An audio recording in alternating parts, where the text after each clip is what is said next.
galing? Kanina pa ang lakas-lakas ng ulan, ngayon ka lang dumating. Kanina pa ako nababahala rito na baka tangayin na yung bahay natin. Pambira ka naman, Gibo, oh. Hindi naman tatangin ng bahay natin eh. Matibay ito.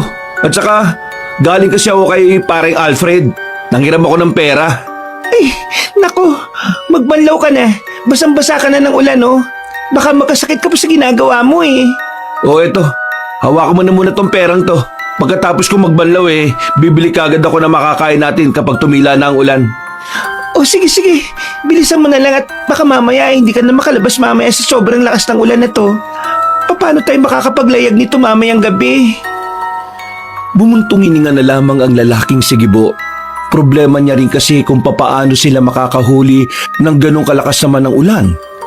Kung kailan kailangan na kailangan nila ng pera para tubusin ang maliit nilang lupain, saka naman sumama ang panahon. Matagal na mga mangingisda ang mag-asawang Gibo at Sonia.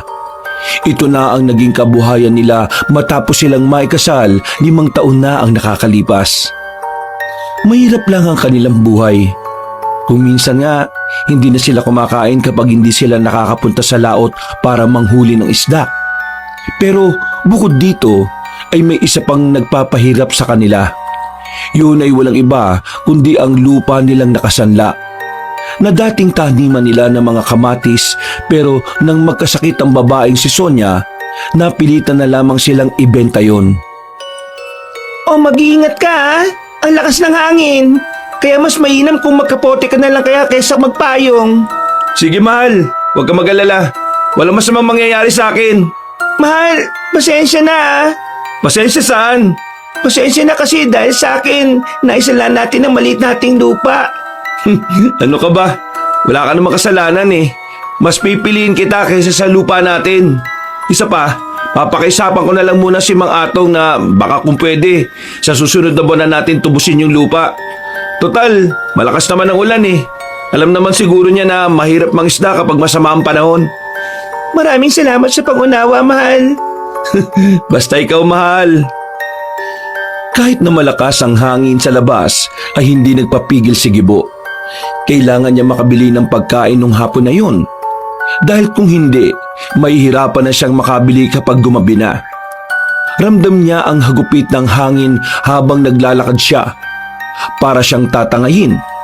Mabuti na lang at nakakapote lang siya at hindi nakapayong. Sa bilis ng lakad niya, nakarating agad siya ng palengke. Marami ng tao, siksikan. Kagaya niya, nagmamadali rin ng iba para paghandaan ng maaaring bagyo. Aling Fe, 1 kilo nga nitong galunggong. Samahan niyo na rin po ng 2 kamatis ha. Kamatis lang ba ang halo nitong galonggong mo? Opo, kamatis lang. Pangsabaw lang naman eh. Saktong-sakto sa tagulan. Oy, sige. Libre ko na tong kangkong. Samahan ko na rin ang kangkong, ha? Sigurado po kayo? Pinagdududahan mo ba ang kabaitan ko? Ay nako, hindi naman po. Masaya lang po ako. Gibo, Bakit po? yung bangka, baka kunin ng anak ko sa susunod na linggo, ha? Papauwi na kasi siya galing Maynila, eh. Yun ang gagamitin niya kasi pangingisda na lang din ang pagkakabalahan niya. Natanggal sa trabaho, hinayupak eh. Puro kasi kabalbalan. Sandaling hindi nakapagsalita ang lalaking si Gibo. Medyo nakaramdam siya ng lungkot. Ang bangka na ginagamit kasi nila ay pag-aari talaga ng anak ni Aling Fe. Hiniram lamang nila ito nang magtrabaho ang anak nito sa syudad. At ngayong malapit na pala itong bawiin sa kanila, hindi alam ni Gibo ngayon papaano siya hahanap ng pangkabuhayan nila. Aling Fe, kung sakali po, kapag kinuha na ng anak niyo yung bangka, pwede po bang makisama ako sa kanya? Para kahit papaano may pagkakitaan pa rin po ako. Hindi ko lang alam, ha. Ang pagkakasabi niya kasi, yung mga pinsan niya rito ang makakasama niya, eh. Pero kung sakaling may bakante, sige, sasabihan ko si Bebong. Sige po. Maraming salamat po. Pagtalikod ng lalaki, para siyang nawalan ng lakas. Nanlalambot siya sa lungkot. Dito niya mas naiisip na parang wala na nga talagang pag-asang maibalik sa kanila ang maliit nilang lupain. Kaya naman, Naisipan na muna niyang daanan na matandang si Atong. Tutal, malapit lang din naman ito sa kanila. Ilang minutong lakaran lang. Papakiusapan niya ito kahit na alam naman niyang ubod na ng samaan ng ugali ni Mang Atong. Mang Atong! Mang Atong! Tao po! Oh, nandito ka na ba para tubusin yung lupa mo?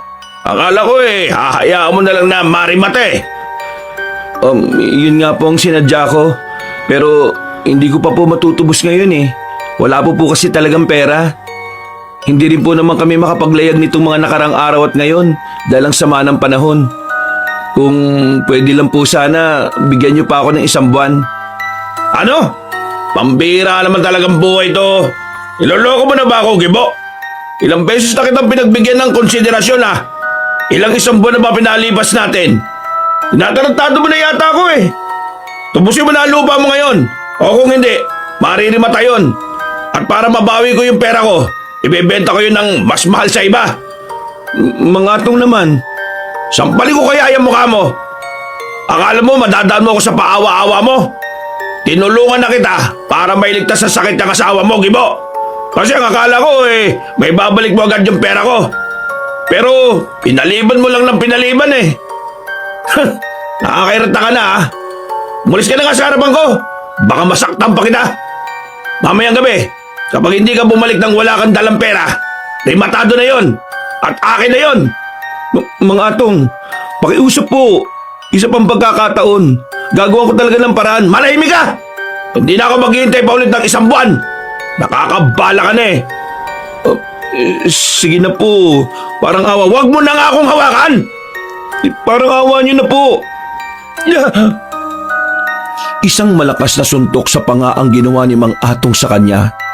Natumba siya sa gilid. Nalaglag pa ang daladalang supot na may laman ng galunggong. Kahit nahihilo, mabilis na dinampot yun ni Gibo. Hindi na siya nakapagsalita pa nung oras na yon. Nagulat siya sa ginawa na matanda. Kung hindi mo ibibigay sa akin ang pera ko mamayang gabi, akin na ang lupa na yon at ipagbibili ko yun sa iba ng mas mahal. Kapag bumalik ka para magmakaawa, hindi lang yan ang gagawin ko sa iyo. Umalis na lamang si Gibo ng bakuran ni Mang Atong. Hinugasan na lamang niya sa ulan ng mga galunggong na nabahiran pa ng putik. Ang tangi na lamang niyang nagawa ay ang umiyak. Hindi na niya alam kung anong gagawin niya. Pakiramdam niya, pinagsasaraduan siya ng oportunidad. Na-question na nga rin niya ang Diyos. Nagtataka siya na kung bakit kung sino pa ang naghihikahos, siya pa ang mas lalong pinahihirapan. Nang makabalik na siya sa kanilang bahay, nagpapanggap siya na walang nangyari. Lahat ng mga nangyari ay hindi niya na rin sinabi kay Sonia. Kahit ang tungkol sa pagbawi ng bangka. Naku, nakakapote ka na nga basang-basa ka pa rin. Magbanlaw ka nga ulit. Hindi na. Magpapalit na lang siguro ako ng suot. Medyo nilalamig na rin kasi ako Oh, ayos ka lang ba, mahal? Oo. Ayos naman ako. Bakit? Pakiramdam ko hindi Sus, ano ka ba? Bakit naman ako hindi magiging maayos?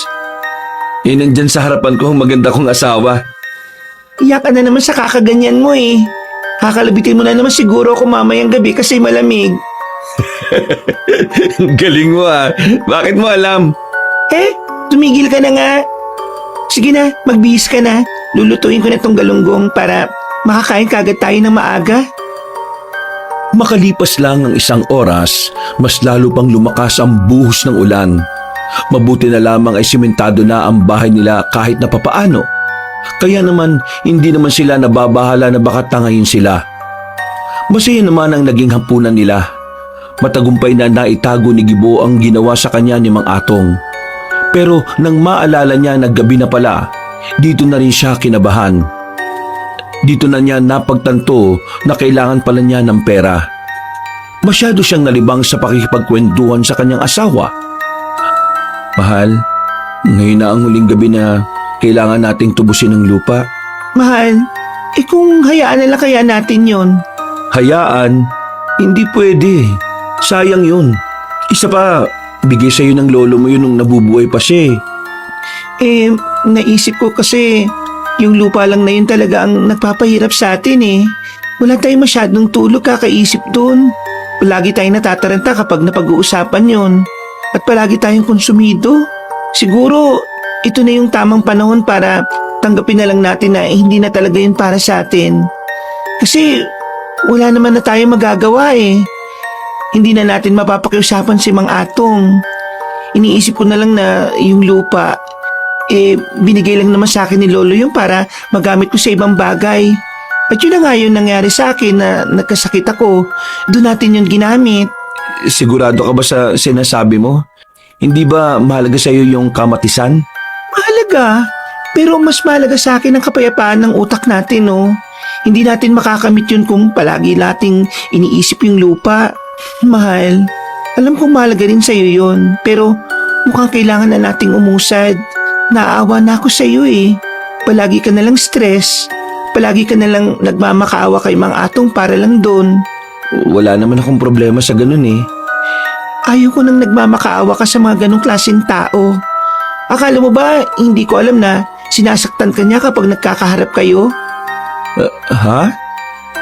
Yung pinsan ni Mang Atong, lagi niyang sinasabi sa akin na sinasaktan ka na matandang yun.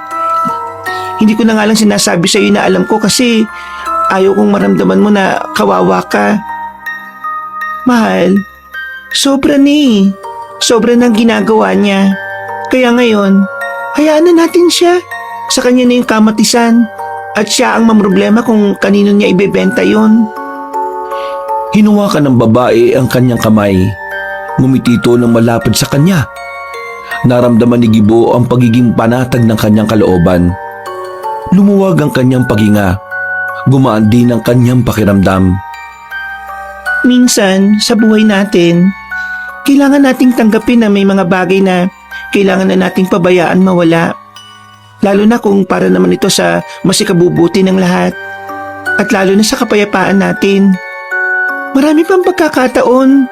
Kakayanin natin ang mga susunod na hamon ng buhay natin. Malay mo, may mas magandang plano ang Diyos para sa atin. Kaya talaga minahal kita eh. Kasi marami kang words of freedom. Mahal, words of wisdom, hindi freedom. Ay! Oo, yun nga pala. Buti na lang sinabi mo. Buong buhay ko, freedom ang nasa utak ko eh. Ay nako, ikaw talaga oh. Sige na, ubusin na natin tong kinakain natin. O sige, ako nang bahala magugas sa mga pinggan, mahal. Dakong 2:00 na ng madaling araw nang bahagyang maging kalmado na ang ulan. Wala na rin ang malakas na hangin. Habang masarap ang tulog ng babaeng si Sonia, naisipan ni Gibo na lumabas na muna ng bahay. Kinuha niya ang puting kapote niya. Habang naglalakad, bigla na lamang niyang nakasalubong ang kanyang kaibigan na si Alfred. Buisit ka naman, Gibo. Ikaw pala yan. Aala ko naman kung anong multo na naglalakad sa dilim eh. Puti na naman yung kapote mo. Saan ka ba pupunta? Pupunta ako sa dalampasigan. Titingnan ko lang kung nasa maayos lang yung kalagayan ng bangka. Ikaw ba? Saan ba punta mo? Kagagaling ko lang din dun ngayon. Pinuntaan ko si tatay. Nagiinuman pa rin kasi dun. Pagpunta ko naihatid na pala sa bahay. Nagkasalisihan kami. Ikaw, anong oras na oh? Bakit ngayon ka pa pupunta sa dalampasigan? Gusto ko lang makita yung bangka. Lulubos-lubusin ko na. Sabi kasi ni Aling Fe, yung anak niyang si Bebong, baka umuwi na raw sa mga susunod na araw. Sa anak niya yung bangka kukunin na sa akin. Paano yung kabuhayan yun yan? Yun nga ang pinumproblema ko. Teka, may alam akong solusyon dyan, pre. May kakilala ko. Gumagawa sila ng bangka. May kamahalan nga lang pero matibay naman. Ano namang ipambibili ko dyan? Alam mo naman na wala akong pera. Nangutang nga lang ako sa'yo ng pang-ulam namin kanina, di ba? Di papairamin kita uli. Diyos ko, hindi na. Nakakaya na, no? Tsaka isa pa, ayaw ko na rin magkaroon ng utang. Hindi ako makatulog ng maayos sa gabi, kakaisip kung saan nahanap ng pambayad. Pambira ka naman. Tingin mo ba mamadaliin kitang magbayad? Pre, magkababata tayo. Mula pagkabata kilala na natin ang isa't isa. Para magkapatid na nga tayo Hindi naman kita pupwersahin makapagbayad agad. Ang akin lang, tutulungan kita. Bayaran mo na lang ako kung kailan kayo makakaluwag. Kasi, ang dami mo nang naitulong sa amin eh. Uy, ano naman? Marami ka rin namang naitulong sa akin eh. Lalong-lalo na yung kailangang itawid si mama sa kabilang isla para lang maitakbo sa ospital. Ikaw ang unang nagpusang loob dahil yung iba ayaw, di ba? Nilayag niyo si mama para maagapan. Tingnan mo ngayon oh, ang sigla-sigla na ni mama. Malakas, walang sakit. Hindi siya magiging gano'n kung hindi mo ako tinulungan nung araw na yun, pre. Di ko makakalimutan yun. Kasi naman, parang nanay ko na rin naman si Aling Tese eh. Yun nga ang punto ko. Parang kapatid na kita. Kaya tutulungan kita. Alam mo kung nahihiya ka, isipin mo na lang na investment ko to sa pangingisda mo. Kahit bigyan mo ako ng bangus araw-araw para lang mabayaran mo ako, ayos na ako dun. Hindi ako makapaniwala na may kaibigan akong sobrang bait na gaya mo. Ano ka ba? Ayaw ko lang talaga na ako umaangat tapos ikaw na itinuring kong kapatid eh, hindi. Huwag mong isipin na abuso ka na. Kasi kusa ko naman tong ginagawa. Gusto kong makitang successful ka rin. Halos maluha-luha pa ang lalaking sigibo ng mga sandaling yon. Niyakap na lamang siya ni Alfred. Huwag nga masyadong mabait. Baka mamaya kunin ka kaagad ni Lord. Sira ulo. Nakakaluwag-luwag lang kasi ako ngayon. Gumaganda ang kita sa bigasan. Tara, samahan na kita. Magkakway pang naglakad ang dalawa patungo sa dalampasigan. Nang makarating na sila roon, nilapitan agad nila ang bangka ni Gibo na pinangalanan niyang Masikap. 3 taon din sa akin tong si Masikap eh. Nakakalungkot pero kailangan ko talaga siyang ibalik sa amo niya. Kapag nakabili ka na ng bagong bangka, anong gusto mong ipangalan sa kanya? Gusto ko siyang pangalanan na Masipag. Uy, bakit naman masipag? Masipag? Kasi masipag ka. Yung perang ipambibili ko ng bagong bangka, galing sa kasipagan mo. Pambira ka naman. Pero sige, ayos lang din. Maganda, makahulugan. Ito kasing si Masikap. Kaya Masikap ang pinangalan ko sa kanya. Grabe yung pagsisikap na ginawa namin ni Mrs. para lang makaahon araw-araw eh. Kaya naman, Napatigil ang lalaking sigibo nang biglang may marinig siyang 2 sanggol na umiiyak. Napalingon siya sa paligid.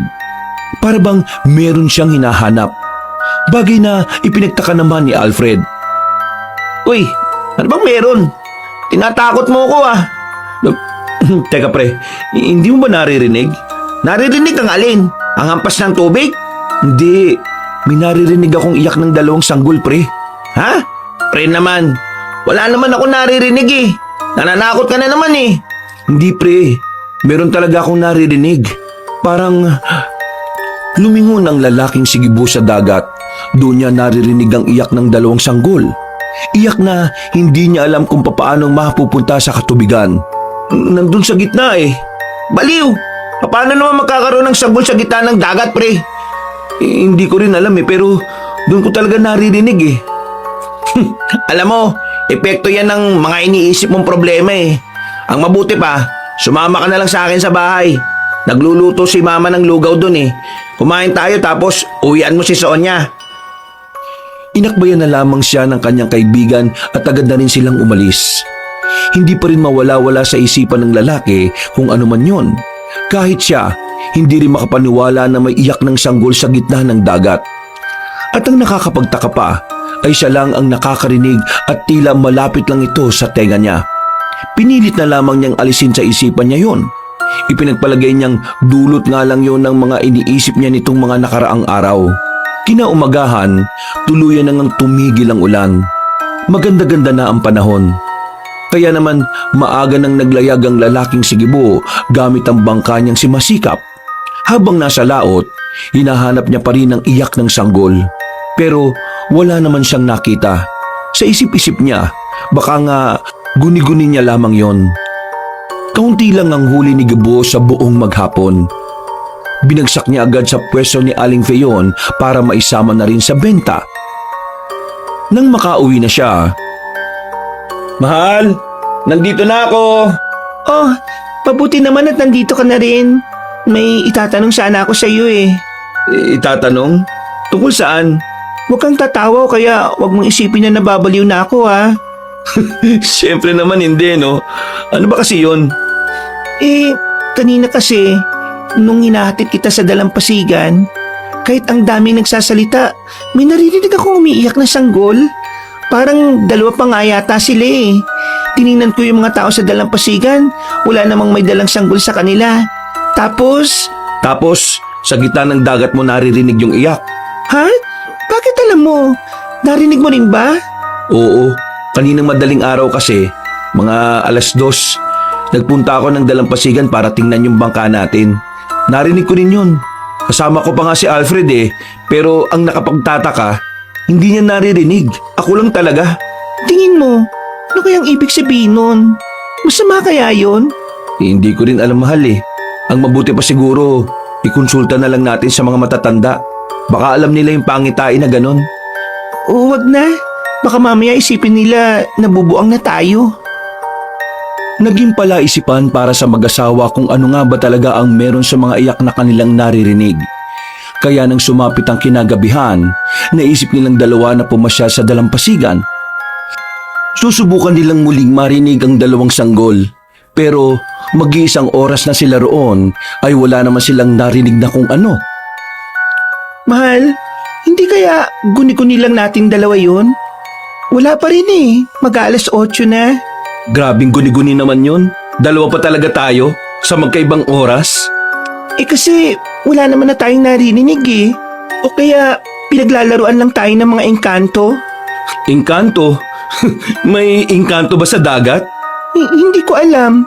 Basta baka ganun. Mahal, sinasabi ko na nga sa'yo, kumonsulta na tayo sa albularyo.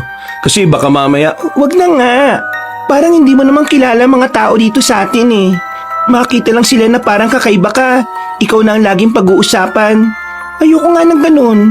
Baka mawalan na tayo ng kapayapaan nun eh. kung sa bagay, may tama ka. Bumalik na lang ang mag-asawa sa kanilang bahay. Nung gabing yun, ipinagpalagay na lamang nila na ang nangyari ay baka epekto lang ng pagnanais nilang magkaroon ng anak. Sa tagal na kasi nilang nagsasama, kahit na kailan ay hindi sila makabuo ng bata. Hindi nila alam kung kanino ang problema, pero kahit na ganon, hindi nila iniwan ang isa't isa. Dahil naniniwala sila na darating din ang araw na ipagkakalob na rin sa kanila ang pinakamagandang biyaya. Pre, maraming salamat pala kanina sa pagtulong kay Ermat ha. Ang dami kasing pinamili. Sus, wala naman yun. Hindi naman tayo others, di ba? Ay, siya nga pala pre. Bakit hindi niyo pala subukan ni Sonia na manghuli sa gabi? Yung pusit pre, malakas ang kitaan daw doon ngayon sa bayan. Oo nga. Pero hindi kasi ako maalam sa panghuhuli ng pusit eh. Isang beses sinubukan ko naman. Ang kaso nga lang, wala naman ako nahuli. Pre, hindi mo yata na itatanong. Marunong ako. Nung dati, nakahuli kami ng marami sa isang gabi lang. Talaga? Marunong ka? Akala ko hindi ka nangingisda eh. Marunong ako.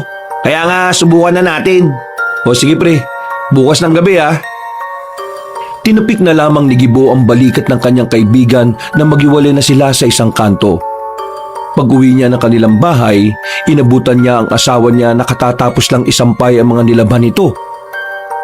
Pasensya ka na mahal ah, natagalan ako. Sinamahan ko pa kasi si paring Alfred eh. Ayos lang naman.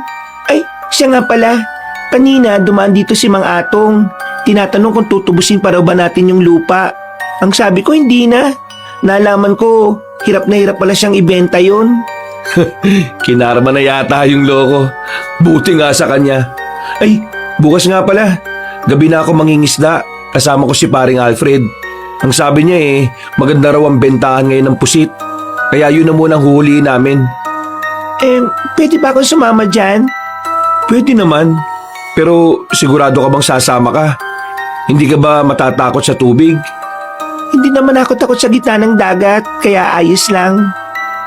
O sige, para malaman mo rin kung paano ginagawa ni Alfred yung panguhuli ng pusit. O tara, kain na muna tayo. Alam kong pagod ka ngayong araw eh. Mabilis na lumipas sa mga oras. Dumating na ang kinabukasan ng gabi. Naghahanda na mag-asawa para sa kanilang gagawing panghuhuli ng pusit. Nang dumating sila sa dalampasigan, naroon na ang lalaking si Alfred. Dala-dala na rin ito ang lahat ng gamit na kakailanganin. Isa na nga rito ay ang ilaw na gagamitin nila na pang-akit sa mga pusit. Oh, kasama pala si Maring Sonia. Ayos yan. Gusto niya raw subukan Nakakabakot naman kasi sa bahay. Mas maganda na rin siguro na minsan sumasama ako sa panguhuli. Ay nako, kapag nawili ka ng manghuli, maaadi ka na talaga. Minsan kasi, nakaka-relax din talaga manghuli ng isda O kaya, madalas pusit. Tiba. O tara na, abang maganda-ganda pa panahon. Inalalayan ni Gibo ang kanyang asawa. Noong mga sandaling yun, walang nararamdaman si Gibo kundi saya. Yung kasi ang unang pagkakataon na makakasama niya ang babae sa kanyang trabaho. Noon kasi, takot na takot si Sonyang sumama. Lalo na't nakakarinig pa siya ng balibalitang may ibang taong nahulog mula sa bangka at hindi na muli pang nakita pa. Nang makarating na sila sa laot, sinimulan na rin ni Alfred ang mga hakbang kung papaano makakahuli ng pusit. Ilang minuto lang ang kanilang hinintay, maswerteng merong agad silang nahuli. Kumalahati agad ang daladala nilang malaking lalagyan. Bukod kasi sa marami agad silang nakuha, malalaki din ang pusit na nahuli nila. Pare, mukhang ayos to O di ba?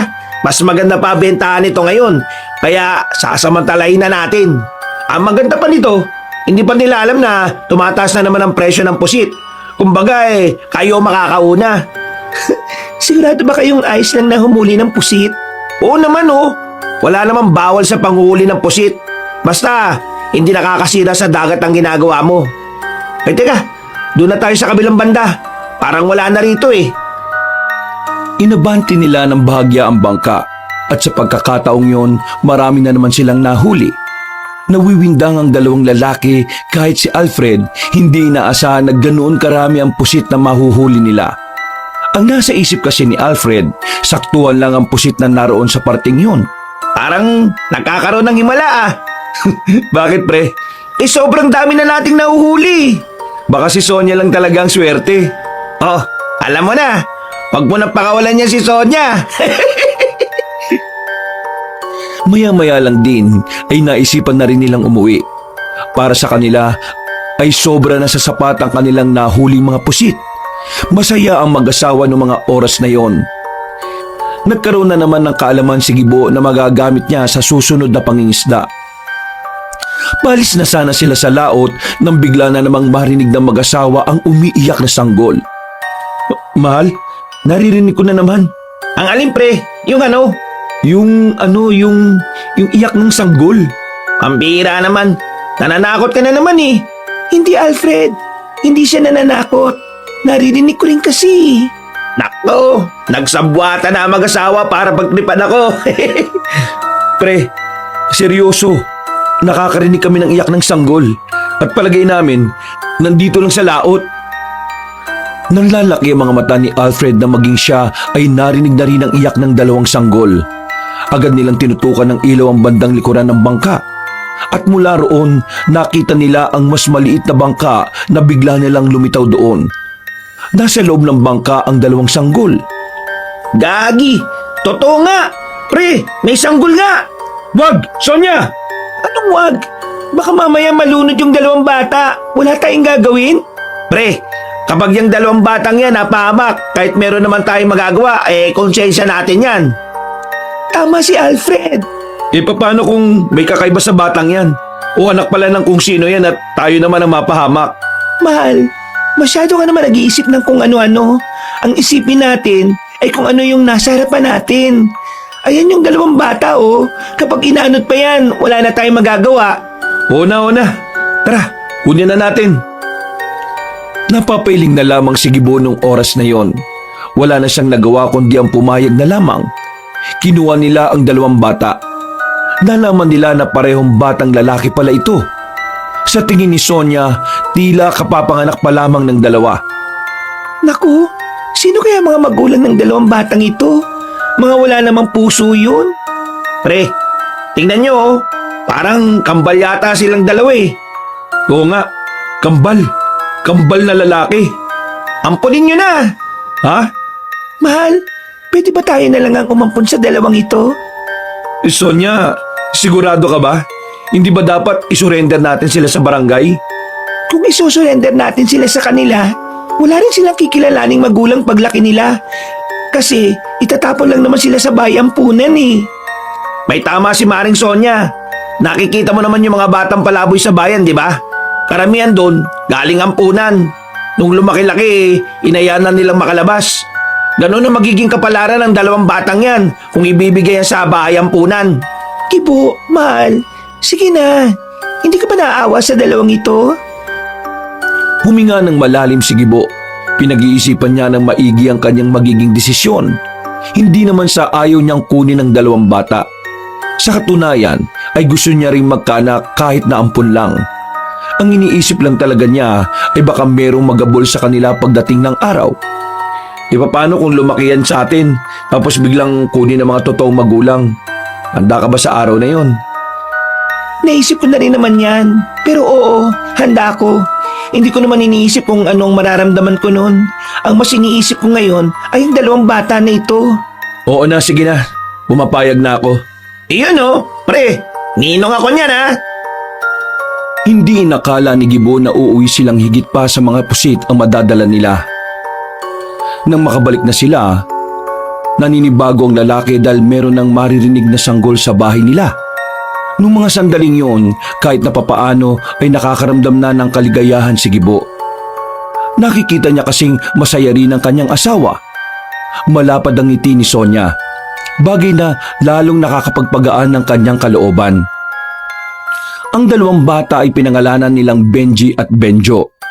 Mula nang dumating sa kanilang kambal, napansin nilang tila gumanda na rin ang takbo ng kanilang buhay.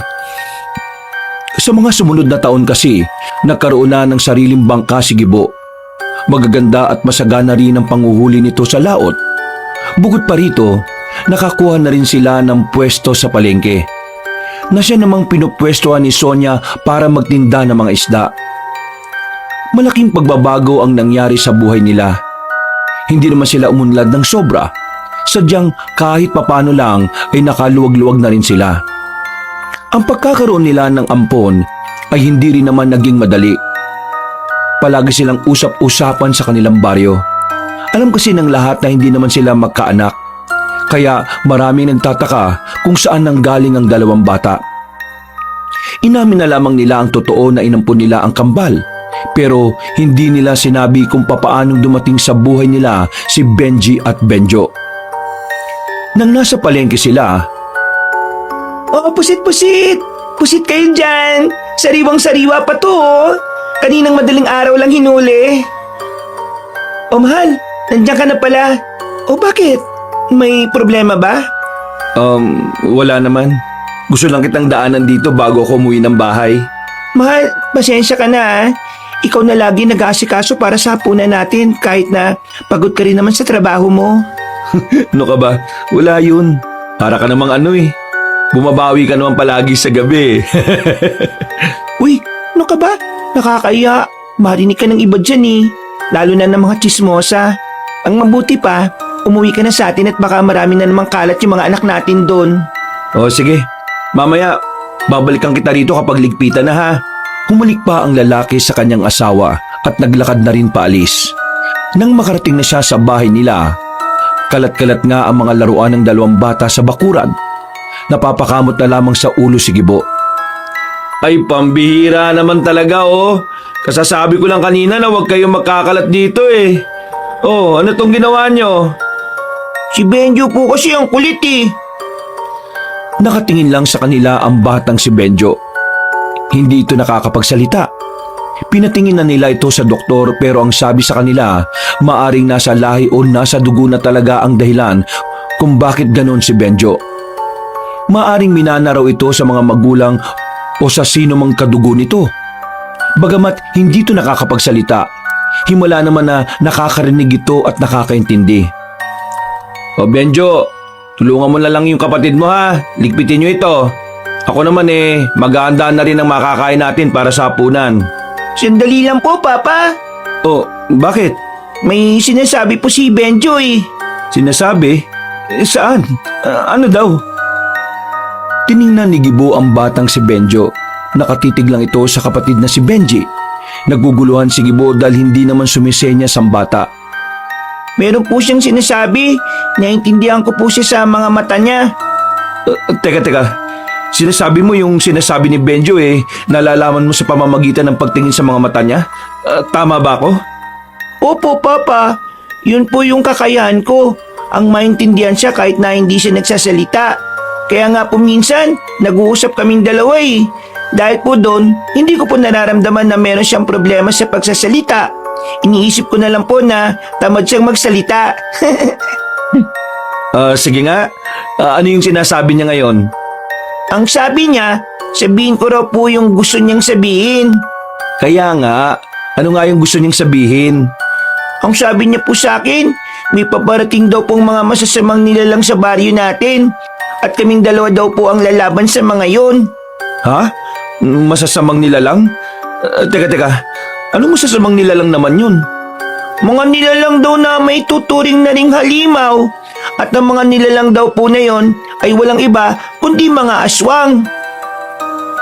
Sa hindi malamang dahilan, ay naramdaman na lamang ng lalaki na tumindig ang kanya mga balahibo.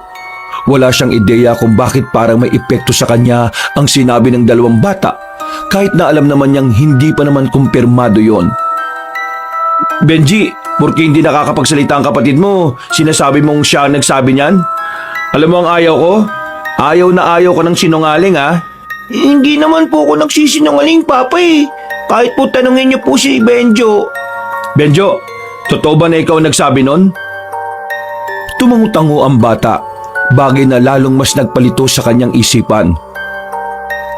Paano mo naman nalaman ng mga ganong bagay, Benjo? Nararamdaman niya po kapag may mga masasamang mangyayari. Yun po yung isa sa mga kakayahan niya. Isa sa mga kakayahan niya? Ano pa ang iba? Hindi ko pa po alam. Hindi niya ba po sinasabi sa akin eh. Nung mga sandaling yun, unti-unting naintindihan ni Gibo na ang kambal ay hindi talaga pangkaraniwan. May kakaibang kakayahan ng dalawang bata na hindi pa lang nila natutuklasan. Pero sa mga sumunod pang araw, dito na napatunayan ni Gibo na totoo ang mga nakikita ni Benjo. Isang gabi, Pre, gising ka ba? Pre, Gibo! Oh, bakit pre? Hindi ba ako nakakabala? Hindi pa naman. Maaga pa naman eh. Tinuturuan lang naming magbasa yung dalawang bata. O bakit? May problema ba?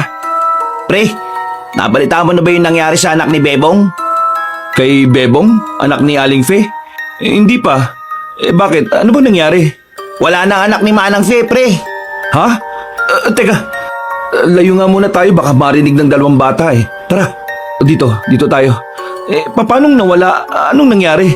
Yung mga mangingisda sa dalampasigan, naglagay na muna ng karatula doon na bawal na munang pumunta sa laot. Doon kasi namatay si Bebong eh.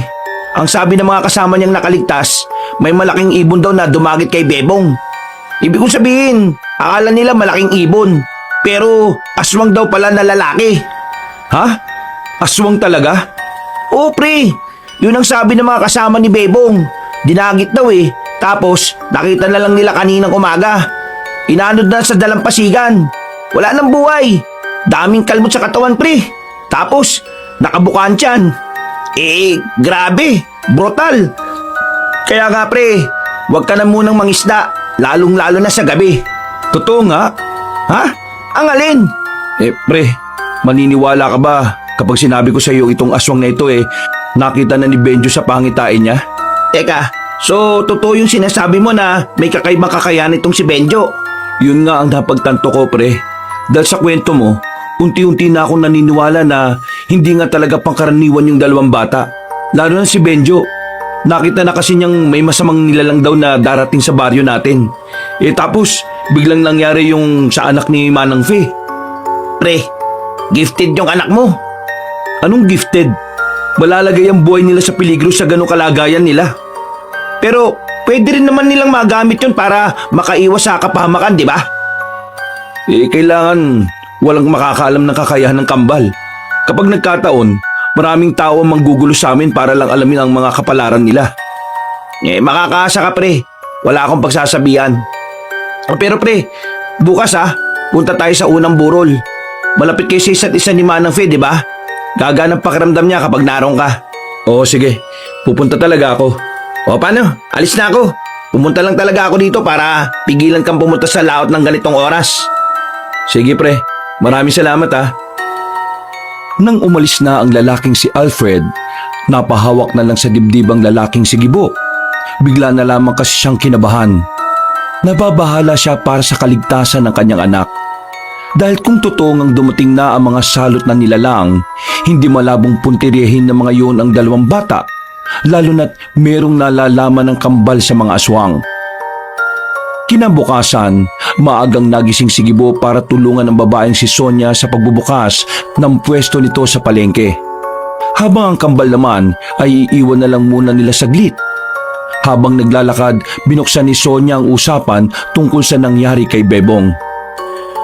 Nakakaawa naman si Bebong, no? Ang brutal na nangyari sa kanya.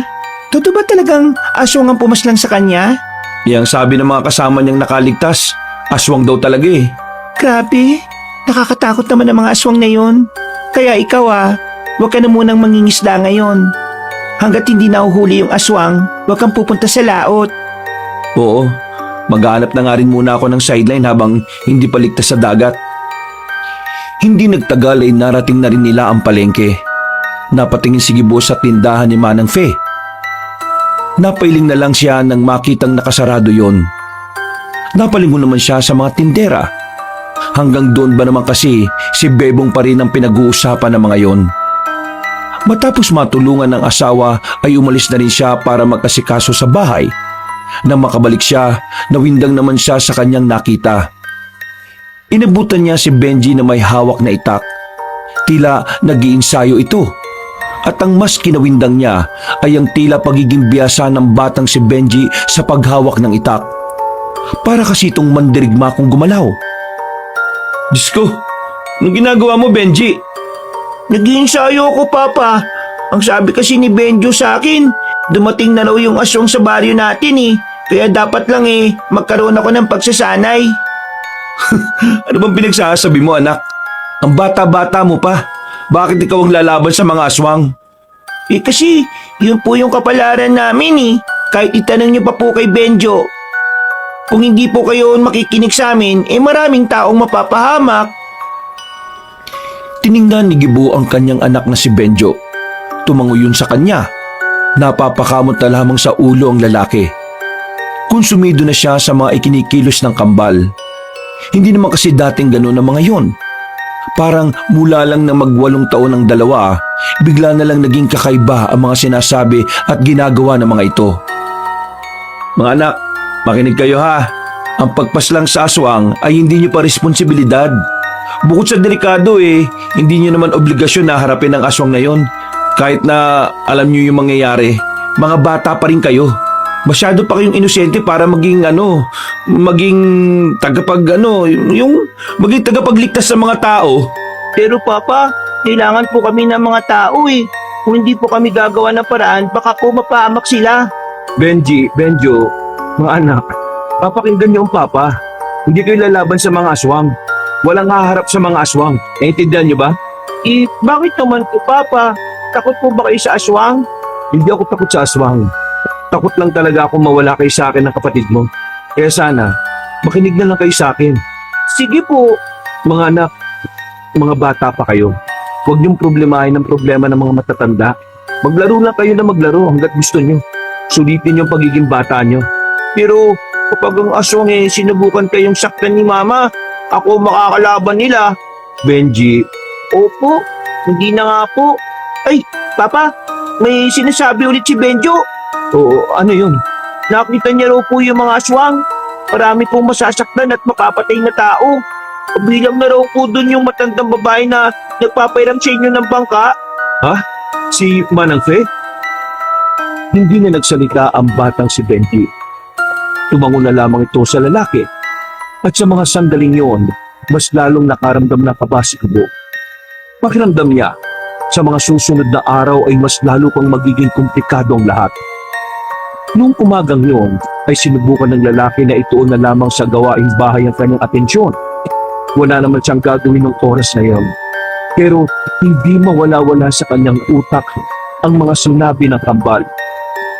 May kung anong parte ng kanyang pagkatao na parang hindi mapalagal. Nababahala siya.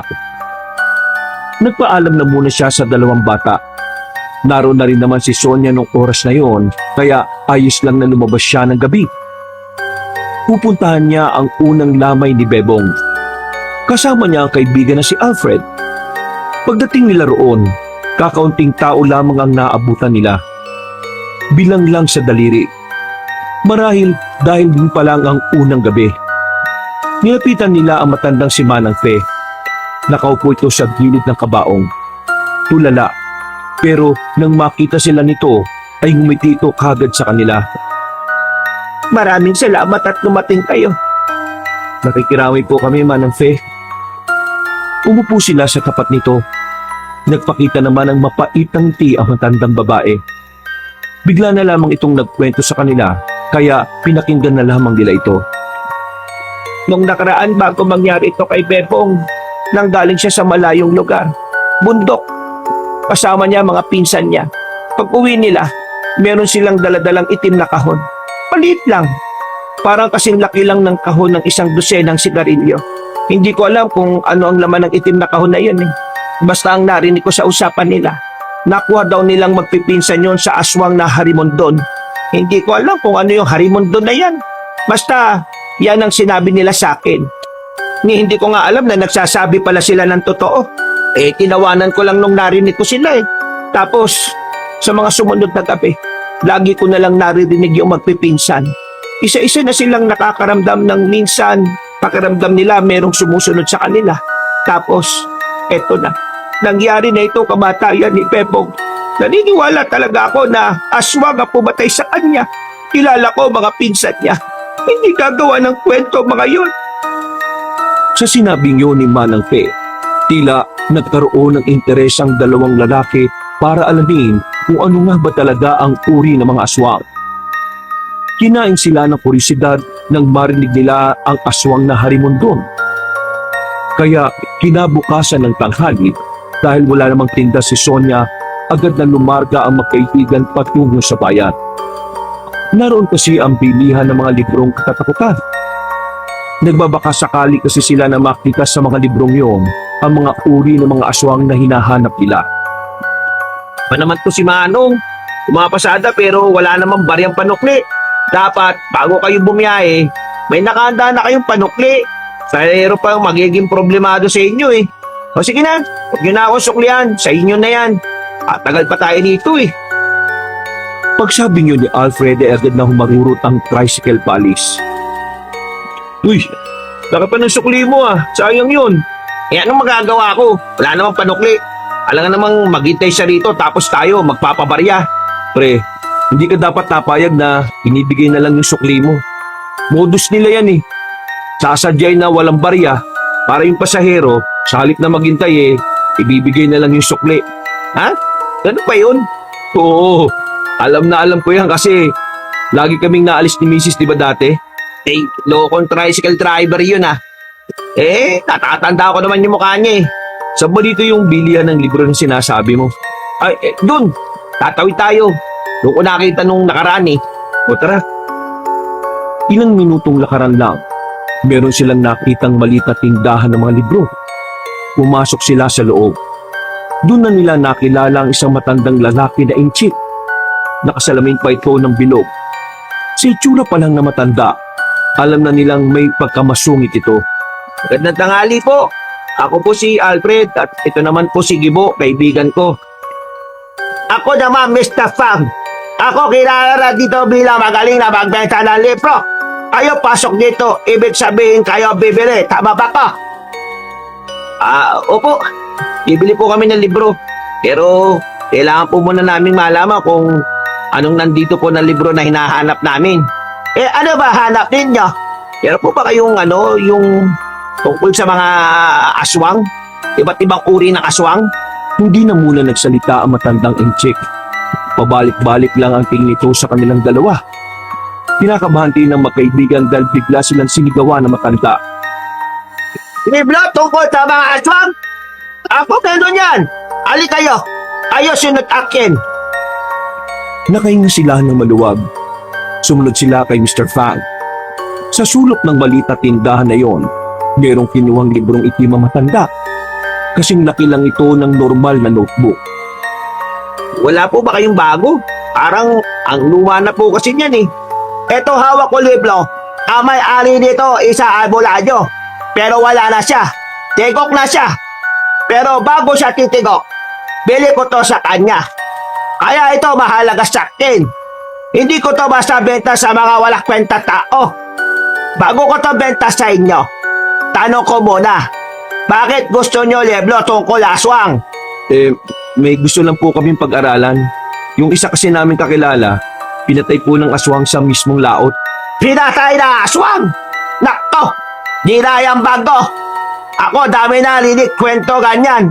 Totoo talaga mga aswang. Ay sige, mukha kailangan nyo ito kaya benta ko na to sa inyo. Magkano naman po yan? 900 na lang para sa inyo. Ano? 900? Ang mahal naman yan? Ito dami mahalaga impormasyon. Kaya medyo mahal. Bakit? Magkano ba budget mo? 500 lang po sana eh. Ay nako, mga Pinoy talaga. Balat. Uy, bastos nyo naman po.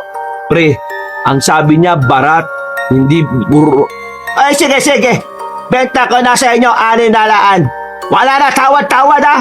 Sagad na. O ano, palang ba kayo? Sige na pre, para tig 300 na lang tayo. Ay sige, kunin na namin yan.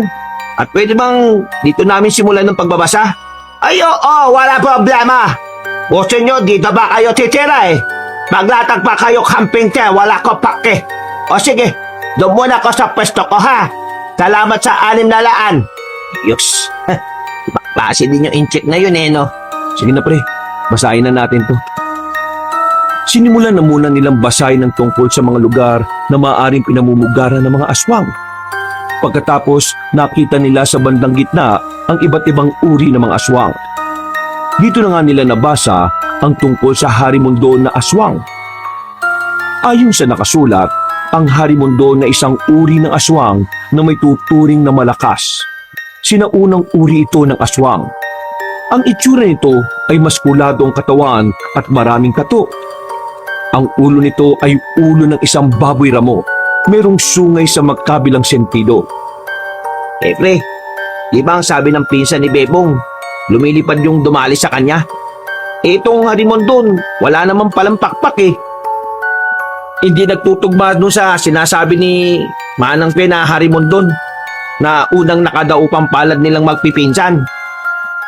Paano kung ito palang harimon doon meron siyang mas mababa sa kanya na tauhan niya? Kasi ayon dito sa paglalarawan sa kanya, madalas na ang mga harimon doon ay mga naghahari-harian ng ugali. Ibig sabihin, posibleng meron siyang mga bataan. Ang galing mo! Naisip mo yon? Ibig sabihin, hindi lang pala nag-iisa ang aswang. Pero pre, ang problema, nasa na yung itim na kaon na sinasabi ni Manang Fe? Yun ang hindi natin alam eh. Baka mamaya, hanggat hindi nila nababawi yun, mameste sila sa atin. Ay, o nga no. Malaking problema nga yan.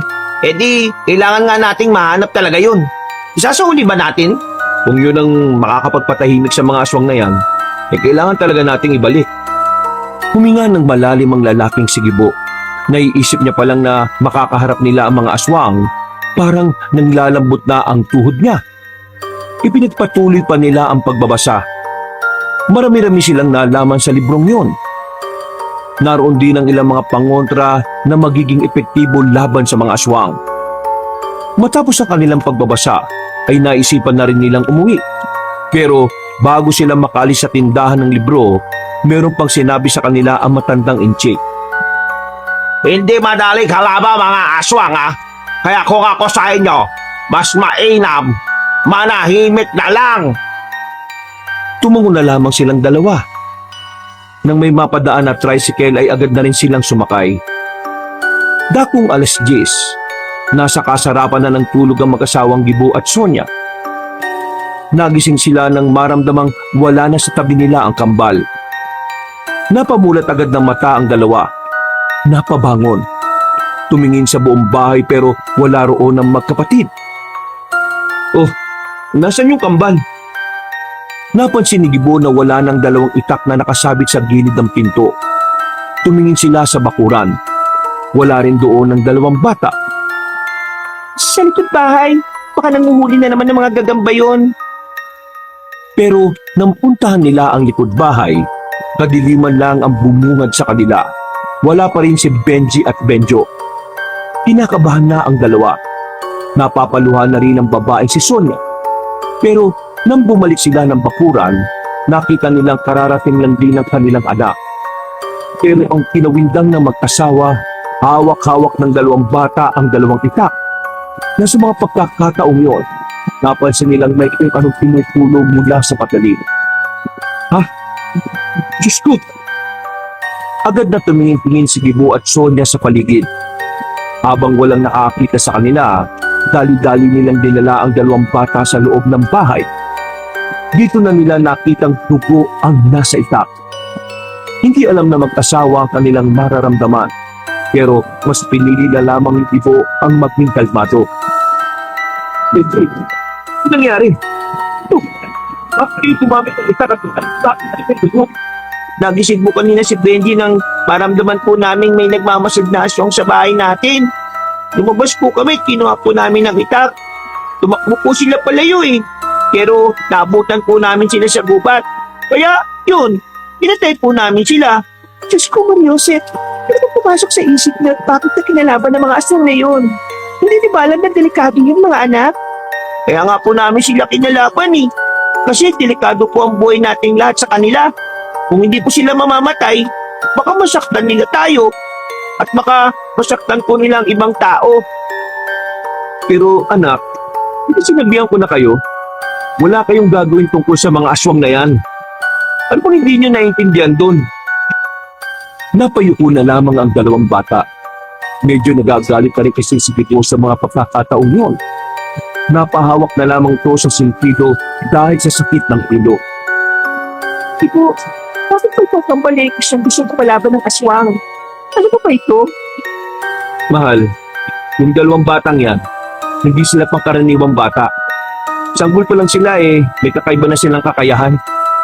May kakayahan si Benjo na makita sa pangitain niya ang mga masasamang mangyayari.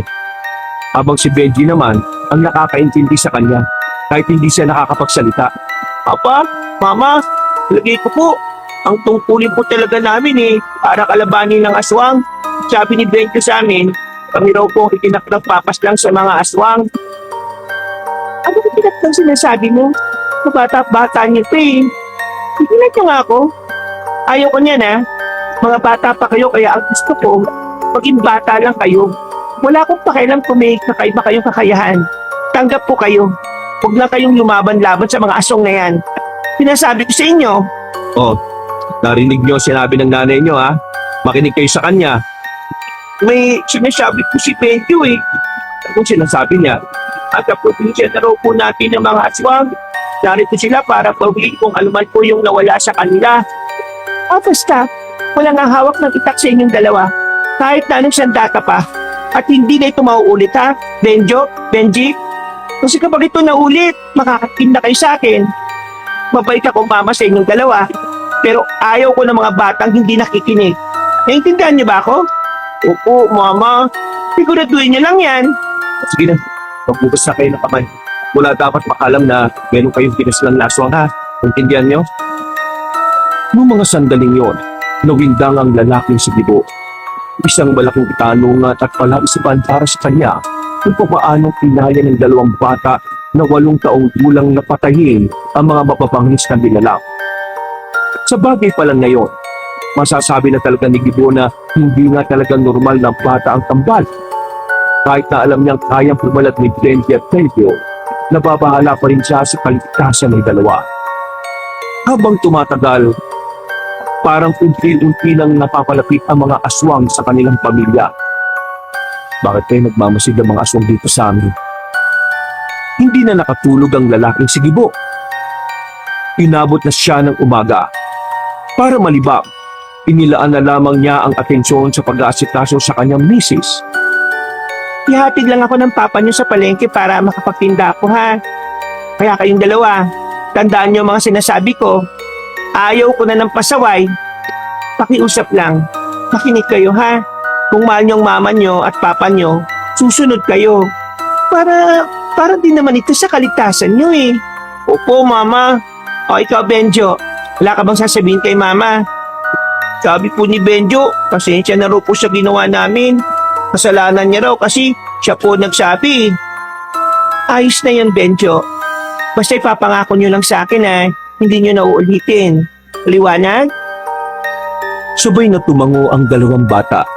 Maya-maya pa ay nagsimula na rin silang maglakad paalis. Ikaw naman, alam mo na pala yung pagiging kakaiba ng dalawang bata. Wala ka man lang sinabi sa akin. Sasabihin ko naman talaga sa iyo eh. Pero hindi pa kasi ako sigurado kaya inilihin ko na muna. Kung ano man ang napansin mo sa mga anak natin, kahit hindi ka sigurado, sabihin mo kagad sa akin ha. Ako ang nanay, dapat alam ko rin. Kung nababantayan ko lang sila palagi, napapansin ko naman yun eh. Akaso, lagi ako wala sa bahay. Tenso na bahala. Halos lang. Pero, paglibing ka ba sa Sabado? Nilibing na si Betong eh. Oo. At sabi na ako kay Manang Faith. Pwede ba kami sumama ng mga bata? Oo naman. Mahal, Oo, bakit? ano tumula sa atin si Benji at Benjo. Mahal na mahal ko sila eh. Kaya wag natin silang hayaan na gawin yung sinasabi nila. Yung kapalaran na sinasabi nila. Ano ko lang ganun? Huwag ka mag-alala, mahal. Mahal ko naman ako eh. Hindi ko hahayaang mapahamak ang kambal natin. Pangako mo sa akin na kahit anong mangyari, pipigilan mo sila. Oo, mahal. Pangako yan. Ang pag-uusap na yun ay pansamantalang natigil nang mapadana sila sa barangay. Maraming tao sa labas. Nakakagulong sumilip sa loob. Mahal, sandali lang ah. Titingnan ko lang kung ano meron. Nakipagsiksikan pa si Ibo sa mga tao. Nakita niya rin doon ang kaibigang si Alfred. Kinalbit niya ito at tinanong. Pare, anong meron? Sakto, dantiyan ka pala. Pupuntahan pa lang sana kita eh. Teka, nakakita mo ba yung mga nakatakip ng sako? Saan dyan? Ayun oo, sa may gilid ng sasakyan ni Kapitan. Mga bangkay ng aswang yan, pre. Ano? Bangkay ng aswang? Oo, pre. Natagpuan ng mga magsasaka kanina alas 5 ng umaga.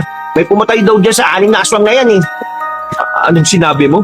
6? Oo, 6. Tingnan mo oh. Bilangin mo yung mga paa. 12, di ba? Nag-indigan na naman ang balahibo ng lalaking si Ibo.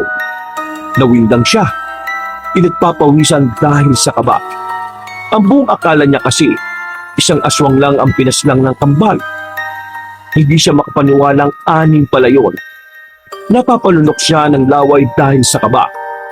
Pero nagpaalam na rin siya sa kaibigan niya at binalikan na lamang niya ang asawa. Ano meron doon? Yung bangkay ng mga aswang, na-recover ng mga tanod at magsasaka. Mga aswang? Oo, marami. 6 na aswang. Patay, mahal. 6 na aswang ang pinatay ng kambal natin. Napatigil sa paglalakad ng babae. Napahawak ito sa braso ng totoo ng badilik yun. Parang bigla itong nanlambot sa pagkabigla. Hindi rin ito makapaniwala na ang dalawang musmos na bata ay kinayang makapas lang ng mga mapabangis na nilalang. Dahil biglang sumama ang pakiramdam ni Sonia ng umagang yon, hindi na muna ito tumuloy sa pagtitinda. Bumalik na lang ito sa bahay para makapagpahinga. Kayong dalawa, bantayan niyo na muna mama niyo ha. Lalabas na muna ako para bumili ng gamot. Bago gumabi, nakabalik na ako. Papa, nagkasakit po pa si Mama dahil sa amin. Hindi. Napagod lang ang mama niyo sa pagtitinda. Huwag na kayong mag-alala. Magiging maayos din naman ang lagay ng nanay niyo. Kailangan lang niya magpahinga. Oh, alis na muna ako ha. Kapag nagising ang mama niyo, ibigay niyo na lang yung nakatakip na pagkain doon.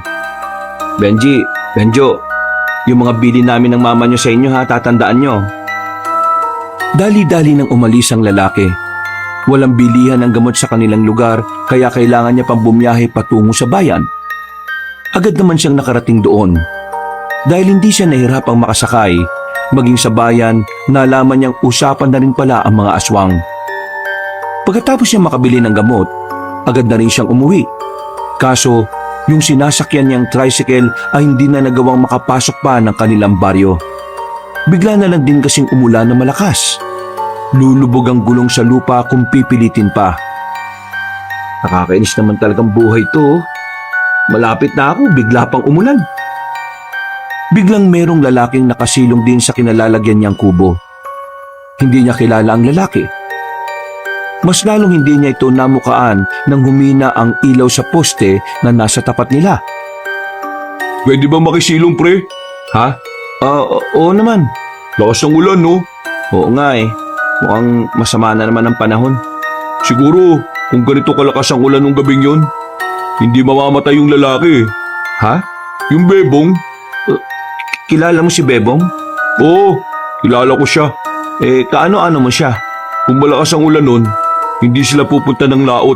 Kaso, ang ganda-ganda ng panahon nun eh. Nagkaroon tuloy ako ng pagkakataon para gawin ang binabala ko. Napatingin bigla si Gibo sa lalaki. Maraan din itong lumingon sa kanya. Napaatras si Gibo. Hanggang sa mapadikit na siya sa puno ng nyog. Kinakabahan na siya noong mga oras na yon. Hindi na nga niya naramdaman na nababasa na pala siya ng ulan. Sino ka? Sino ako? Di mo na kailangan malaman. Ang mahalaga, mapapatay ko ang ama ng kambal na magiging hadlang sa mga plano namin. Saktong kumidlat. Nakita niyang nagbago na ng anyo ang lalaking kaharap niya. Hindi na siya nagsayang ng sandali. Tumakbo na siya paalis. Balayo-layo na siya pero laking gulat niya nang biglang nasa harapan na naman niya yon. Nakita niya ang malapad na pakpak ng lalaki. Kailangan mo mawala. Nang sa ganun mas lalong magkaroon ng dahilan ng dalawang bata na labanan kami. Kapag nangyari yun, mapapatay na rin namin sila. Huwag kang lalapit! Lumingon-lingon si Gibo sa paligid. Wala siyang mahinga ng tulong. Sa mga pagkakataong ito, sa isip-isip niya, marahil yun na ang huling sandali ng kanyang buhay. Sa kakatras niya, natalisod siya at napaupo. Nakatingin lamang siya sa lalaking aswang. Magpaalam ka na sa mundong ito dahil mamamatay ka na! Akmang kakalmutin na siya ng aswang nang biglang dumating ang dalawang bata. Gamit ang itak, mabilis na tinaga ni Benji ang lalaking aswang. Tinamaan yun sa braso at agad na nakadistansya. Pero sa likod nito, naroon din pala ang bata namang si Benjo. Hinagupit naman ito sa bewang ng lalaki na naging dahilan para tumungtong na ito sa puno. Ayan, ganyan nga. Ipakita nyo kung gaano nyo kagustong pumaslang ng kagaya kong aswang. Mga anak, tama na. Ayoko mapahama kayong dalawa. Bakit kayo nakatingin lang? Lumusob kayo at patayin nyo ako, mga bata. Anak, makinig kayo sa akin. Huwag, hayaan nyo siya.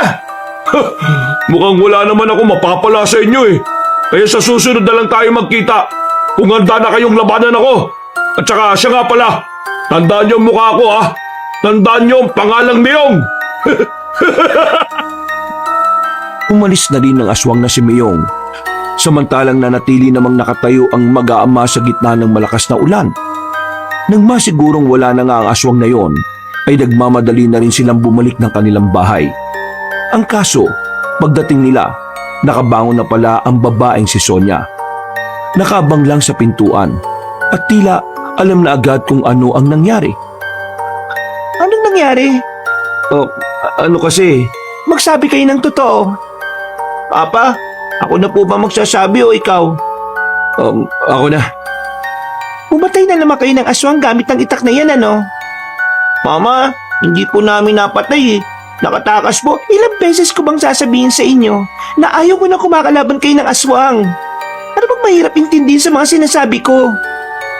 Takot ako mapahamak kayo kaya iwasan nyo na ang mga aswang na yan, ha? Benjo, sige na. Magbanlaw na muna kayo at magpalit ng damit. Akin ang mga itak na yan. Mag-uusap lang kami ng mama nyo. Sige na. Agad namang sumunod ang mga bata sa kanya. Pag-alis ng mga yon ay sa kanya ipinaliwanag sa kanyang asawa ang tunay na nangyari. Naglalakad ako pauwi galing sa bayan. Bumili ako ng gamot nang biglang bumagsak ang malakas na ulan. Nakisilong ako sa lumang kubo. biglang may lalaking nakisilong din. Yung lalaking yun pala, aswang. Siya yung pumatay kay Bebong. Papatayin niya rin sana ako kanina. Gagawin niya yun kasi gusto niyang magalit yung dalawang bata. Kapag nagalit yung dalawang bata, hahanapin nila malamang ang mga aswang. At dahil doon mas magiging madali sa kanila para tugisin ang dalawang bata kapag puno na ng galit ang puso ng kambal. At hinayaan mo na lang talaga na kalabanin nila yung aswang na yun. Hindi ko inayaan. Bigla na lang silang dumating nang malapit na akong patayin ng aswang na yun Iniligtas nila ako. Pero pinigilan ko na silang lumaban ng dumistansya na yung lalaki. Kung hindi dumating yung mga anak natin, siguradong wala na ako ngayon. Pasensya na. Naging emosyonal ako. Alam mo naman na masama ang pakiramdam ko, di ba? Tapos pagising ko, wala kayong tatlo rito. Malalaman ko, ganun pa nangyari. Pasensya ka na rin mahal at nangyari ito. Pero huwag ka na magalit sa dalawang bata ha. Ginawa lang nila yon para iligtas ako. Pero mahal, nag-aalala ako para sa kanilang dalawa. Paano kung pag-initan sila ng mga aswang? Hinawakan ni Gibo ang kamay ng kanyang asawa. Tiningnan nito ang babae sa mga mata. Mahal, tingin ko, kailangan na lang natin tanggapin na yun talaga ang kapalaran ng dalawang bata. Ano? At teka, seryoso ka ba sa mga sinasabi mo? Gusto mong pabayaan natin sa pakikipaglaban ng dalawang bata sa mga aswang? Sonia, ang plano talaga ng mga aswang paslangin ng mga kambal, Sonia. Dahil si Benji at Benju lang ang nahadlan sa mga gusto nilang mangyari sa probinsyang ito. Kaya sa halip pigilan natin sila, bakit hindi natin sila hayaang protektahan ng kanilang mga sarili? Mahal, magpakatotoo na tayo. Ikaw at ako, kahit kasama pa si paring Alfred, hindi natin sila kayang protektahan laban sa mga aswang. Tao lang tayo Aswang ang mga yun. Ang tanging makakapagprotekta lang sa kanila ay sila mismo. Dahil pinanganak sila na likas ang pagiging malakas at mabilis. At pinanganak sila para tapatan talaga ang mga aswang. Hindi ako makapaniwala na sa iyo pa nanggagaling ang mga salitang ito. Ang akala ko, naiintindihan mo ko. Pero mukhang hindi pala. Ako ang hindi mo naiintindihan, mahal Sinasabi ko lang naman na kahit na anong iwas ng dalawang bata, hahabulin at hahabulin sila. Anong gusto mo? Mamatay sila nang hindi lumalaban? Kahit na may kakayahan naman silang labanan ng mga yon? Isipin mo namang maigi, Sonia. Napasandal na lamang sa dingding ang babae. Tila lalong sumama ang pakiramdam nito ng mga sandaling yon. Hinawakan naman ni Gibo ang asawa sa magkabilang balikat. Sonia, mahal, kailangan natin magtiwala sa dalawang anak natin. Kailangan natin maniwala na kaya nila. Kasi kung hindi, saan sila kukuha ng lakas ng loob para protektahan ang mga sarili nila? Gibo, natatakot ako Natatakot ako na baka kung ano mangyari sa kanila. Paano kung mapahamak sila? Anong gagawin natin? Alam mong matagal ko nang pinangarap na magkaroon ng anak. Kaya nga tayo nandito para gabayan sila, di ba? Hindi sila mapapahamak kung mararamdaman nila ang suporta natin. Sonia, darating ang araw na kailangan nating tanggapin na sila mismo ang pipili na kapalaran nila. Dahil wala pa sila sa atin, nakaukit na ang dapat nilang gawin sa mundong ito. Kung papayagan ko ang dalawa na kalabanin ng mga aswang, anong una nating gagawin? Malalaman natin yan sa kanila. Sila ang mas nakakaalam kung ano ang dapat gawin sa mga aswang na yun Sonia, kailangan natin pagkatiwalaan ng dalawang mga bata. Nakita mo naman kung gaano sila kagaling, di ba? Higit sa 5 ang napatay nilang aswang nang sila lang. Tumango-tango na lamang si Sonia. Matapos ang pag-uusap na yon, dinala ni Gibo ang babae sa loob at pinainom na rin ng gamot. Habang ang dalawang bata naman, katatapos lang ding maligo. Nang maging maayos ng bahagya ang pakiramdam ni Sonia, kinausap nila ang dalawang bata. Magkakaharap sila sa lamesa. Benji, Benjo, napag-usapan namin ng nanay nyo na papayagan na namin kayong kalabanin ng mga aswang. Talaga po? Pero may mga kondisyon. Po? Ano pong kondisyon? Hindi kayo aalis ng bahay nang hindi ako kasama. Ibig sabihin, kung sakaling may kakalabanin kayong mga aswang, dapat nandun din ako para mabantayan ko kayo. Pangalawa, lahat ng naiisip nyo, lahat ng gusto nyong gawin, sasabihin o ipapaalam nyo muna sa amin ng mama nyo, ha? Pangatlo, walang dapat makakaalam kung anong ginagawa nyo. At pang-apat, kailangan hindi tayo mapapahamak kahit na nakikipaglaban tayo sa mga aswang. Naintindihan nyo ba? Naintindihan po namin pa. Pero bakit po biglang nagbago ang isipan nyo?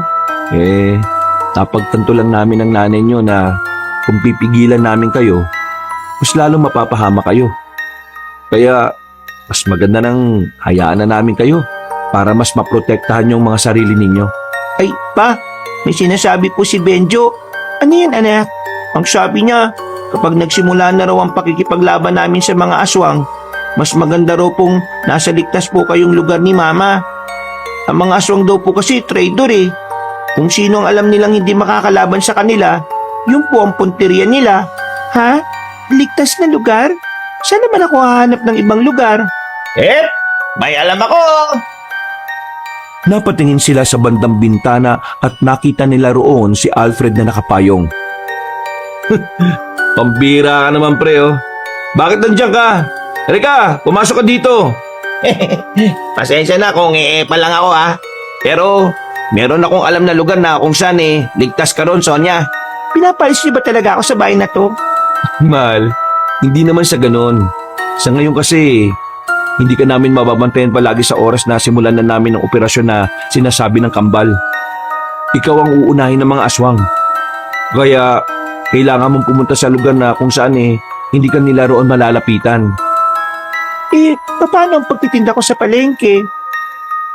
Maring Sonia, ako nang bahala. Habang nangyayari pa tong problema na to, kung okay lang sa'yo, doon ka na muna sa bigasan namin sa bayan. Doon ka na rin titira. Kasi, likuran nun, bahay ko rin eh. Pero huwag ka mag-alala ha. Puro babae naman na makakasama mo ron. Mga tiyahin ko na puro sundalo. Kaya, kaya-kaya ka nilang protektahan doon sakali pumasyal yung mga aswang. Nag-aalala ko eh. Parang hindi ko kayang malayo sa inyo.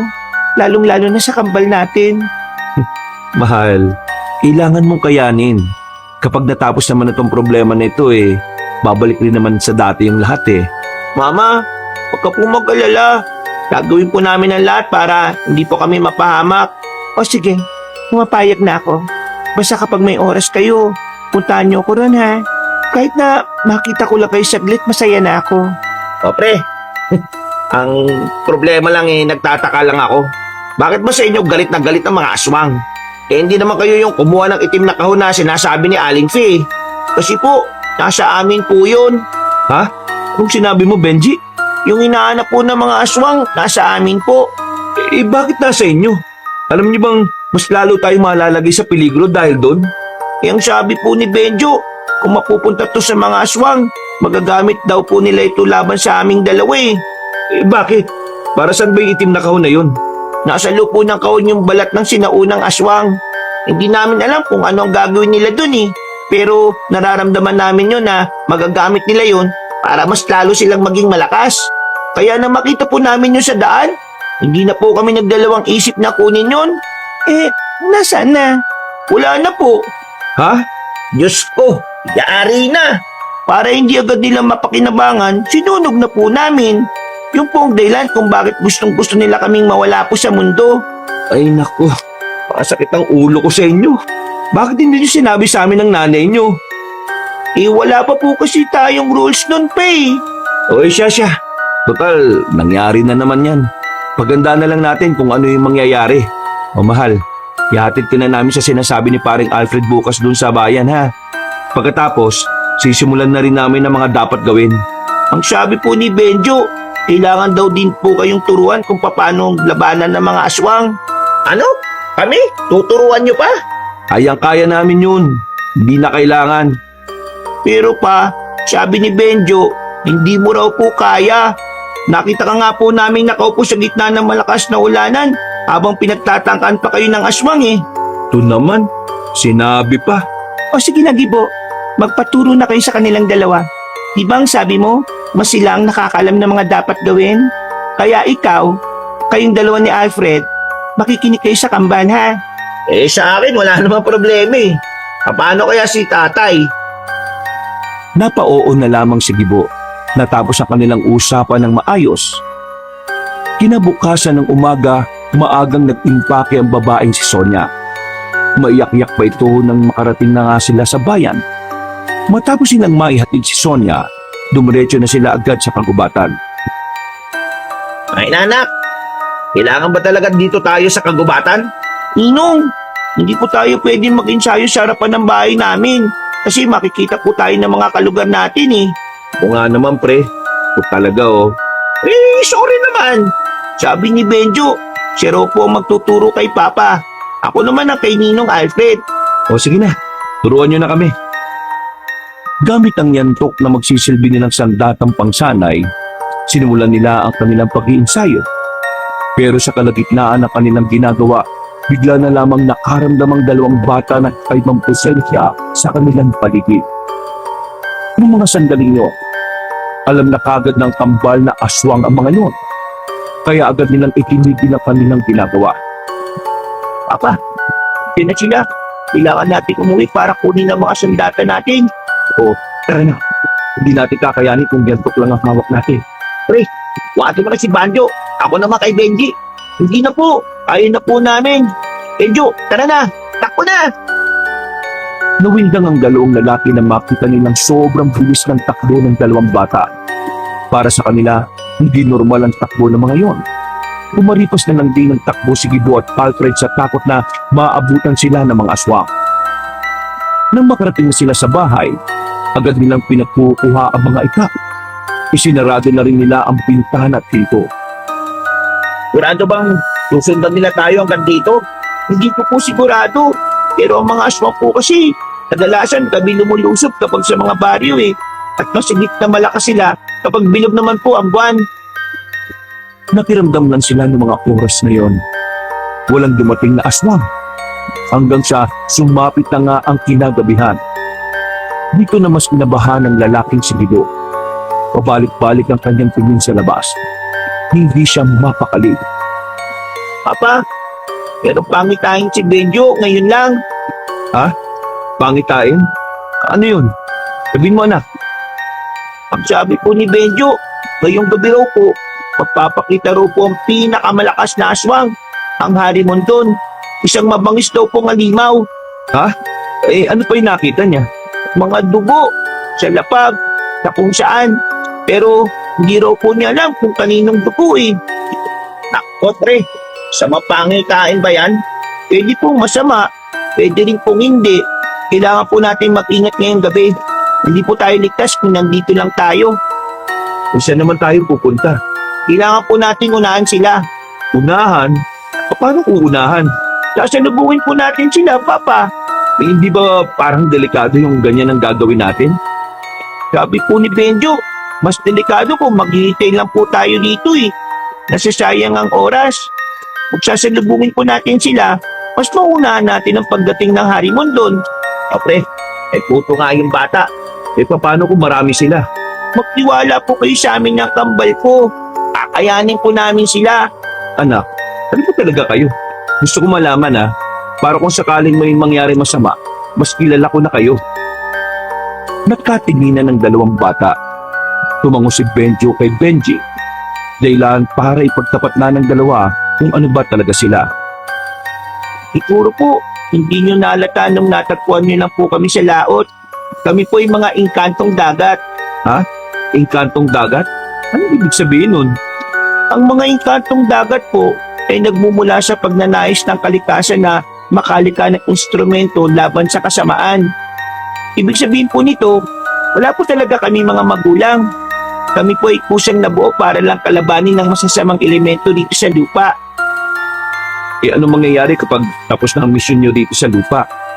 Iiwan nyo na ba kami ng mama nyo? Papa, hindi po itong tamang oras para pag-usapan ng mga bagay na hindi pa dapat. Kailangan na po nating umalis. Sigurado po kung nasa gubat pa rin po yung aswang na nakalaban namin nung niligtas po namin kayo. Napapailing na lamang ang lalaking si Gibo. Sinunod na lamang din nila ang sinasabi ng dalawang bata. Lumabas silang muli ng bahay. Ibang daan na ang kanilang tinahak. Ang batang si Benjo lamang ang nagtuturo kung saan ang mas ligtas at kung saan sila makakaatake ng hindi nararamdaman ng mga aswang. Nang makarating na sila ng kagubatan, nagtago sila sa tabing taniman ng gabi. Hinintay nila ang paglitaw ng mga aswang. At ilang sandali nga lang, narinig na nila ang tinig ng lalaking si Miyong. Wala tayong titira sa kanila. Lahat papaslangin. Kahit yung nanay ng dalawang kambal na yun, ha? Hindi pa ako nakakaganti sa ginawa sa akin ng dalawang kubag na bata na yun. Sumenya sa kanila ang batang si Benji na parang itong isang commander sa gera. Tumango naman si Gibo at si Alfred. Nang dumana sa kanilang harapan ng mga aswang, nagmamadaling lumapit ang kambal. Pinagtatataga ng mga ito ang mga aswang na nasa likuran. Laking gulat naman ng aswang na si Miyong sa ginawa nilang paglitaw. Mga kalaban! Natatanangta ang mga aswang. Noong mga sandaling yon, nagsimula na rin ang labanan sa pagitan nilang apat at ng mga halimaw na nilalang. Mabilis ang ginawang pakikipaglaban ng dalawang bata. Sa sobrang pagkamangha, walang magawa si Gibo at si Alfred. Napapangangan na lamang sila sa kanilang nakikita. Hindi nila inakalang kakayanin ng dalawang bata ang sandamakmak na aswang na yon. Nakarating sila sa open area kung saan direkta yung natatamaan ng sinag ng buwan. Sa parting ito, wala pa rin napapaslan na aswang ang dalawang lalaki. Kapag nag-aalagan kasi silang tumaga, inuuna na sila ni Benji at Benjo. Papa, bakit po kayo sumama? Bakit ka ba nagtatanong? Hindi para tulungan kayong dalawa. Wala po kayo na itutulong eh. Kasi nakatunga ka lang pre. Ikaw din kaya. Sandaling nanahimik ang mga aswang. Kahit ang aswang na si Miyong ay hindi na rin muna nagparamdam. Magkakadikit lamang silang apat. Maya-maya lang, biglang umabante ang batang si Benjo. Kumuha ito ng bato sa gilid. Pinukul yun ng batang si Benjo sa dilim. Narinig na lamang nilang umaray ang aswang na si Miyong. Aray! Wisit ka talagang bata ka! Wisit! Harapin mo na kami. Huwag ka magmatago-tago dyan. Matapang ka lang kasi kasama mo tatay mo eh. At sino naman yung isa pang mukhang tanga? Ay, umayos ka ng sinasabi mo ha. Bigbosa kita sa bibig eh. Biglang lumabas ulit ang iba pang mga aswang na kasama si Miyong. At sa pagkakataong yun, mas marami na ito kumpara sa una. Nakakaramdam na ng kaba ang lalaking si Gibo at Alfred. Habang ang dalawang bata naman, kalmado lang. Kung umasta ay parang sanay na ito sa mga ganong uri ng laban. Mga anak, sigurado ba kayo? Sigurado bang kaya natin yan? Huwag po kayong mag-alala. Kami na pong bahala ni Benjo. Ingatan nyo na lang po mga sarili nyo ha. At kung sakali man pong may umatake sa inyo, kailangan nyo rin pong pumalag. Baka pa mauna pa kayo sa langit eh. O Benjo, handa ka na. Tumango na lamang ang batang si Benjo. Maya-maya pa, nagpatuloy na rin ang labanan. Dinumog ng mga aswang ang dalawang bata. Pero kakaibang bilis na naman ang pinamalas ng dalawang ito.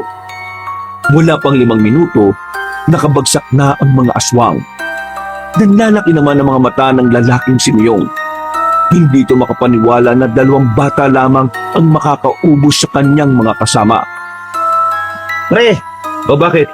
Kanina pa tayo dito pero wala pa tayong itutulong ha. Sabi ni Benji, mag-ingat na lang tayo eh. Baka yun na yung tulong natin. Kung sa bagay, lalaki ka swang! Sumuko ka na kung ayaw mong magaya sa mga kasama mo! Anong sumuko? Nagpapatawa ka bang huhugin ka? Lasa plano ng mga aso ng pagsuko, no? Kung gusto niyo ako kalabanin, di kalabanin niyo ako hanggang kamatayan! Nagbagong anyo ng lalaking si Miyong at wala itong sinayang na pagkakataon. Mabilis nitong inatake si Benji. Pero agad namang humarang si Benjo para tulungan ang kambal. Nakailat ang magkapatid sa kinuwang pag-atake ni Miyong. At nang makahanap naman ng tamang pagkakataon ng kambal, agad-agad nilang inatake ng sabay si Miyong. Tinamaan ang aswang sa balikat at sa dibdib. Pero kahit na ganon, hindi pa rin nagpapatalo ang lalaki. Nagagawa pa nitong tumawa-tawa at asarin ng 2 bata. Pero sa mga pagkakataong ito, walang panahon para sa laro si Benji at Benjo. Gusto na agad tapusin ng magkapatid ang laban na yon. Kaya naman, hindi pa man nakaka-recover si Miyong, ay dali-dali na itong pinagtatataga ng magkapatid. Tinamaan ng aswang sa kung saan-saan na nagdulot dito para bumagal. Hingal na hingal si Miyong. Halatang halata na kahit na anong gawin ito, hindi ito makakapalag sa kambal. Anong klase mga nilala kayo? Hindi ako makapaniwala na mga musmus lang ang gagawa nito sa akin. Pero kahit na mapaslang niyo ako nito, alam ko na hindi kayo mananalo kay Magleo. Hindi kayo ubra sa Harimondon. Papa, Ninong Alfred, pwede po bang ipikit yung mga mata nyo? Ha? Bakit anak? Sundin niyo lang po ako. Agad na ipinikit ng dalawang lalaki ang kanilang mga mata. Maya-maya pa, narinig na lamang nilang dumaing ang aswang na si Miyong. Marahan silang dumilat. Bumungad sa kanilang umaagos na ang dugo ng lalaking aswang mula sa leeg nito. Wala na itong buhay. Hindi na rin gumagalaw. Papa, wala na po mga aswang na ito. Patay na po sila. Pre, natapos na rin yung laban. Wala pa rin tayong nagagawa. Mga anak, ayos lang ba kayo? Ayos lang naman po kami. Sabi ni Benjo, ngayong gabi, makakarap na rin po natin ng Harimondon. Kaya maganda po tayo Mas maganda siguro kung umanap na muna tayo ng ibang lugar na pwedeng pagpahingahan. Baka madamay ang mga tao kapag bumalik tayo sa atin eh. Meron po kong alam na lugar na pwede natin puntahan. Agad silang naglakad paalis. Sa kalagitnaan ng gabi, nagtungo sila sa isang lumang kubo. Maayos ang kubo. Malinis din ang paligid nito at nakatabas pa ang mga damo. Benji, sigurado ka bang walang nakatira dito? Bakit parang ang ayos naman dito? Kapag kami lang po ang naiiwan ni Benjo sa bahay, dito po kami tumatambay. Kami po naglinis ng lugar na ito. Sinasabi ko na nga ba't meron kayong hindi sinasabi? Isipin niyo na lang po, Papa, na kung hindi kami lumalabas nun, edi wala po tayo ngayon dito. Oo nga naman, pre. Magpasalamat ka na lang. O edi salamat. Naalarma silang tatlo nang makita nilang tila sumakit ang ulo ng batang si Benjo. Sinindihan na ni Benji ang malaking gasera na naroon. Inalalayan nila si Benji na makapasok sa loob. Anak, anong nangyayari sa'yo? Benji, anong sabi niya? Papa, may nakita na naman siya. Nakita niya ang Harimondon. Marami daw po itong sinaktan at pinatay. Ang sabi pa niya, mangyayari daw ang lahat ng yon kung hindi natin siya mapipigilan ngayon pa lang.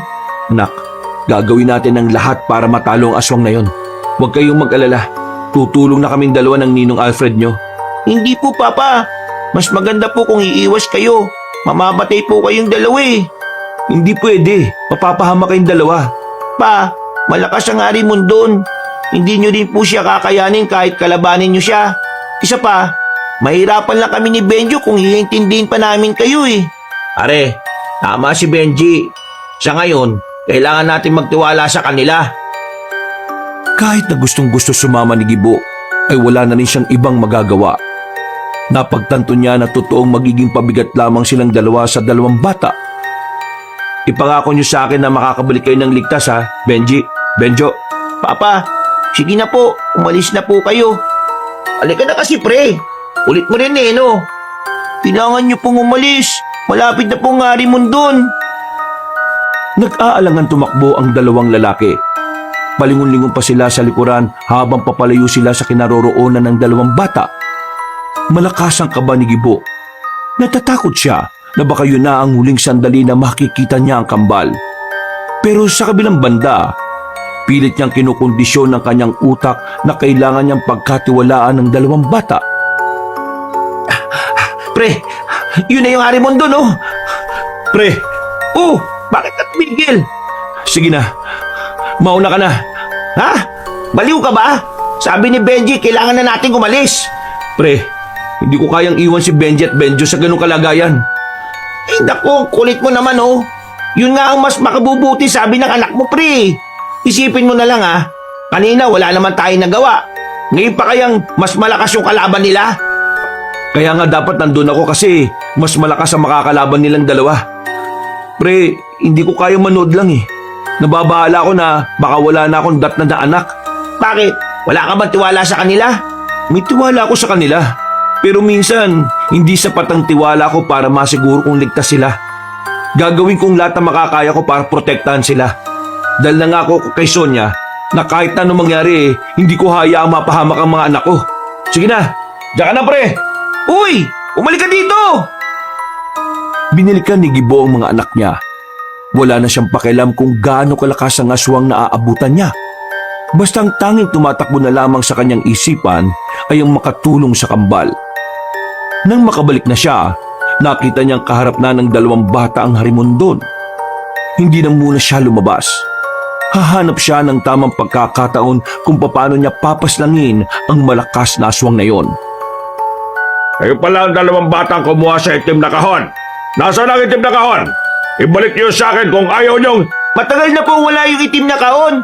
At kung ano man ang laman nun, sinunog na namin. Anong sinabi mo? Sinunog na namin para wala na kayong mapakinabangan pa. Sa sinabing yun ni Benji ay nagsimula ng magalit ang matandang aswang. Nang gagalaiti na ito, humaba na ang mga kuko. Lumaki na rin ang katawan nito. Unti-unti na rin naging ulo ng baboy ramo ang ulo nito. Magbabayad ka sa ginawa mong bata ka! Pati na rin ikaw na hindi nagsasalita! Huwag mong dinuduro si Benjo ha. Hindi mo alam na mas malakas yan kaysa sa akin. Eh wala akong pakalam kung sino sa inyong 2 malakas. Dahil pipinuhi ko kayo at itutupi ko kayong 2 sa 8.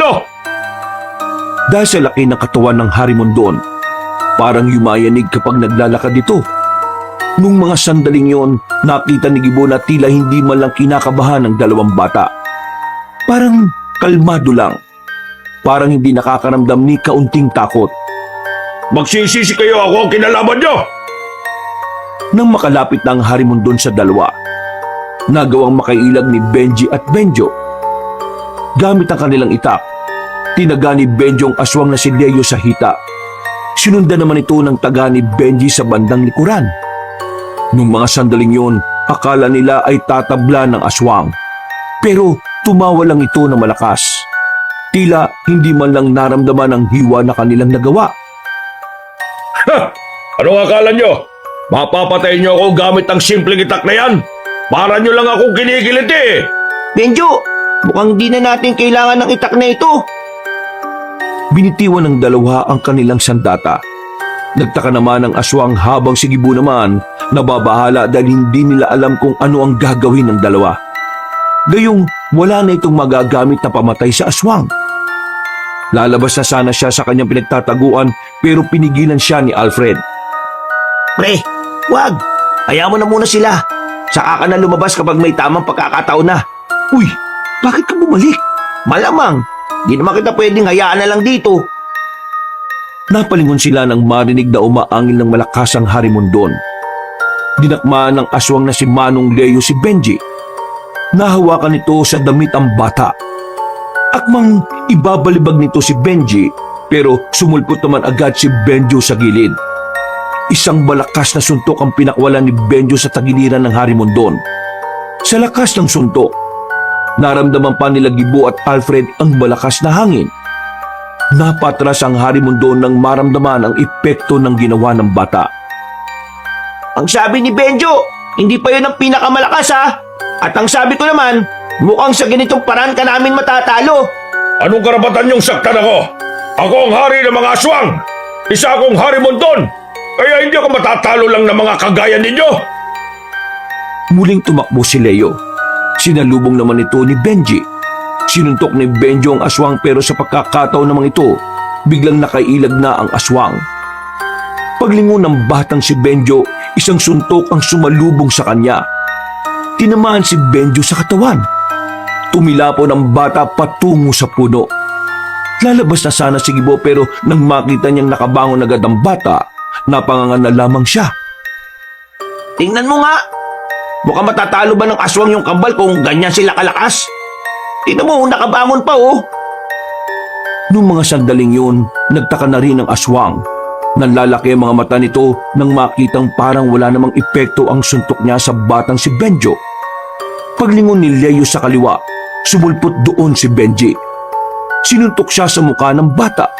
Sa lakas ng suntok, nabungi ang isang pangil ng aswang. Gigil na gigil ang Harimondon sa 2 bata. Kaya naman, Ilalabas na nito ang pinakaalas nito sa laban.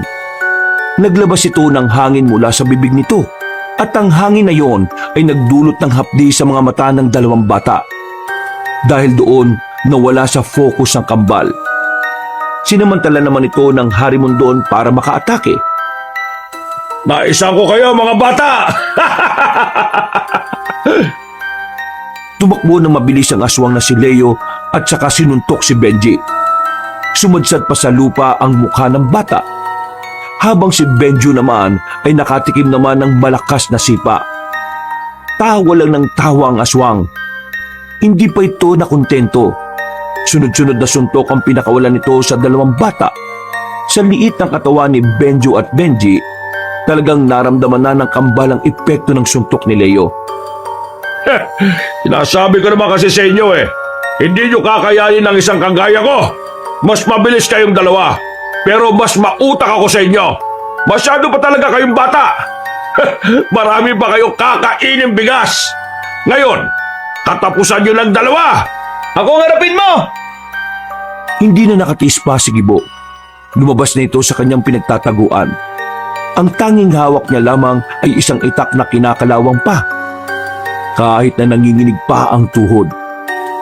At sino ka naman? Ako nga man ang dalawang batang yan.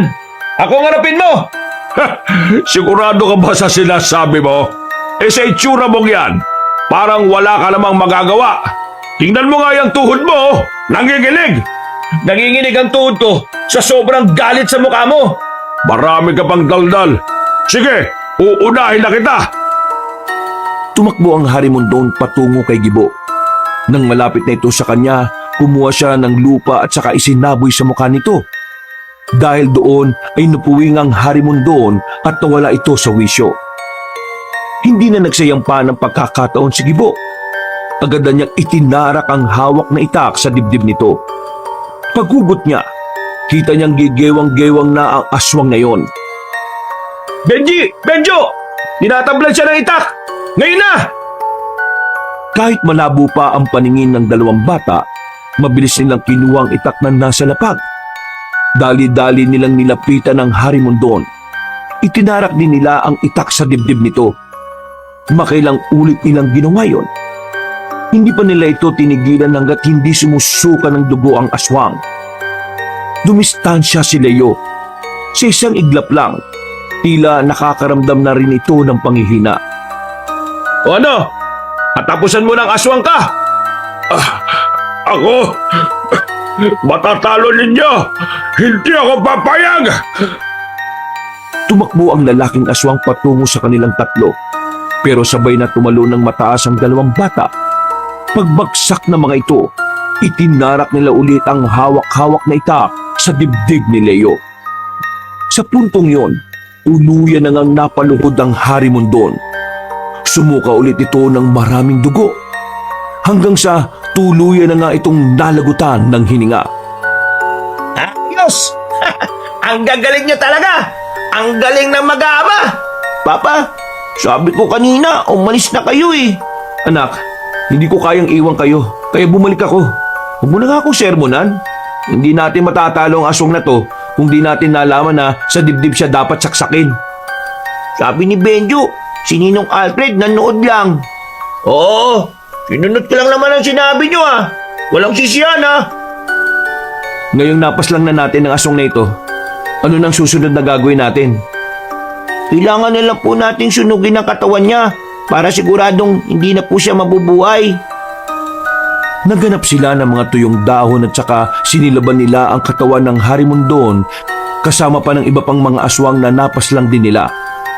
Habang pinagmamasdan nilang nasusunog ang mga bangkay, hindi na napigilan ni Gibo na tanungin ng dalawang bata.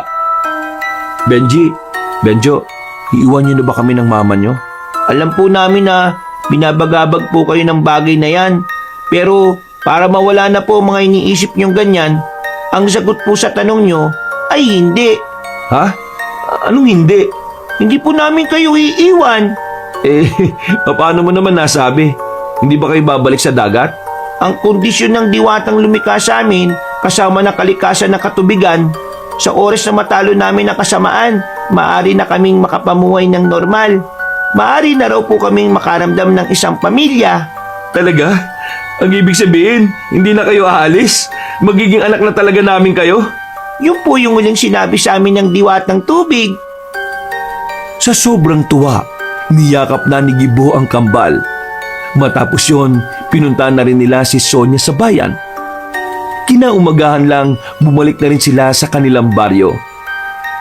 Mabuti naman at ligtas kayong lahat. Hindi ako makatulog ng maayos kakaisip sa inyo eh. Ay nako, kung nakita mo lang kung gaano kagagaling itong mga anak natin, baka maging proud ka talaga. Tumigil ka. Hindi na sila lalaban sa aswang, no? Huli na yon. Mama, marami pong salamat sa tiwala niyo sa amin ni Papa. Salamat din po sa suporta. Pinapangako po namin na ngayong wala na mga aswang, magiging normal na anak niyo na po kami. Normal ba yung ganyang magsalita? Pre naman, hiya mo na. Ito naman oh. Ay, sorry. Nagtawanan na lamang sila ng mga sandaling yon. Walang paglagyan ng kaligayahan ang lalaking si Gibo. Hindi pa rin siya makapaniwala na nalagpasan nila ang lahat ng pagsubok na dumating sa kanila. Sa ngayon, sinusubukan na nilang makabangon at mapaunlad ang kanilang buhay. Kahit na mahirap, masaya sila. Dahil kahit na papaano ay masaya at mapayapa nilang tinatahak ang bagong landas ng kanilang buhay. Wakas! Mga kabangers, mga kayanggaw, kung nakarating kayo hanggang dulo at nagustuhan niyo po ang kwento at bago lang po kayo sa ating channel, huwag niyo pong kalimutan na pindutin ang subscribe button pati na rin po ang notification bell para lagi kayo nano-notify ng mga bago nating mga videos. At kung nagustuhan niyo po ang ating kwento, pakipindot na rin po ang like at mag-comment na rin po kayo sa baba kung ano pong sa palagay niyo ang natutunan niyo sa kwentong ito. Pakishare na rin po ang ating video ngayong araw. Hanggang sa susunod na kwento, wakas!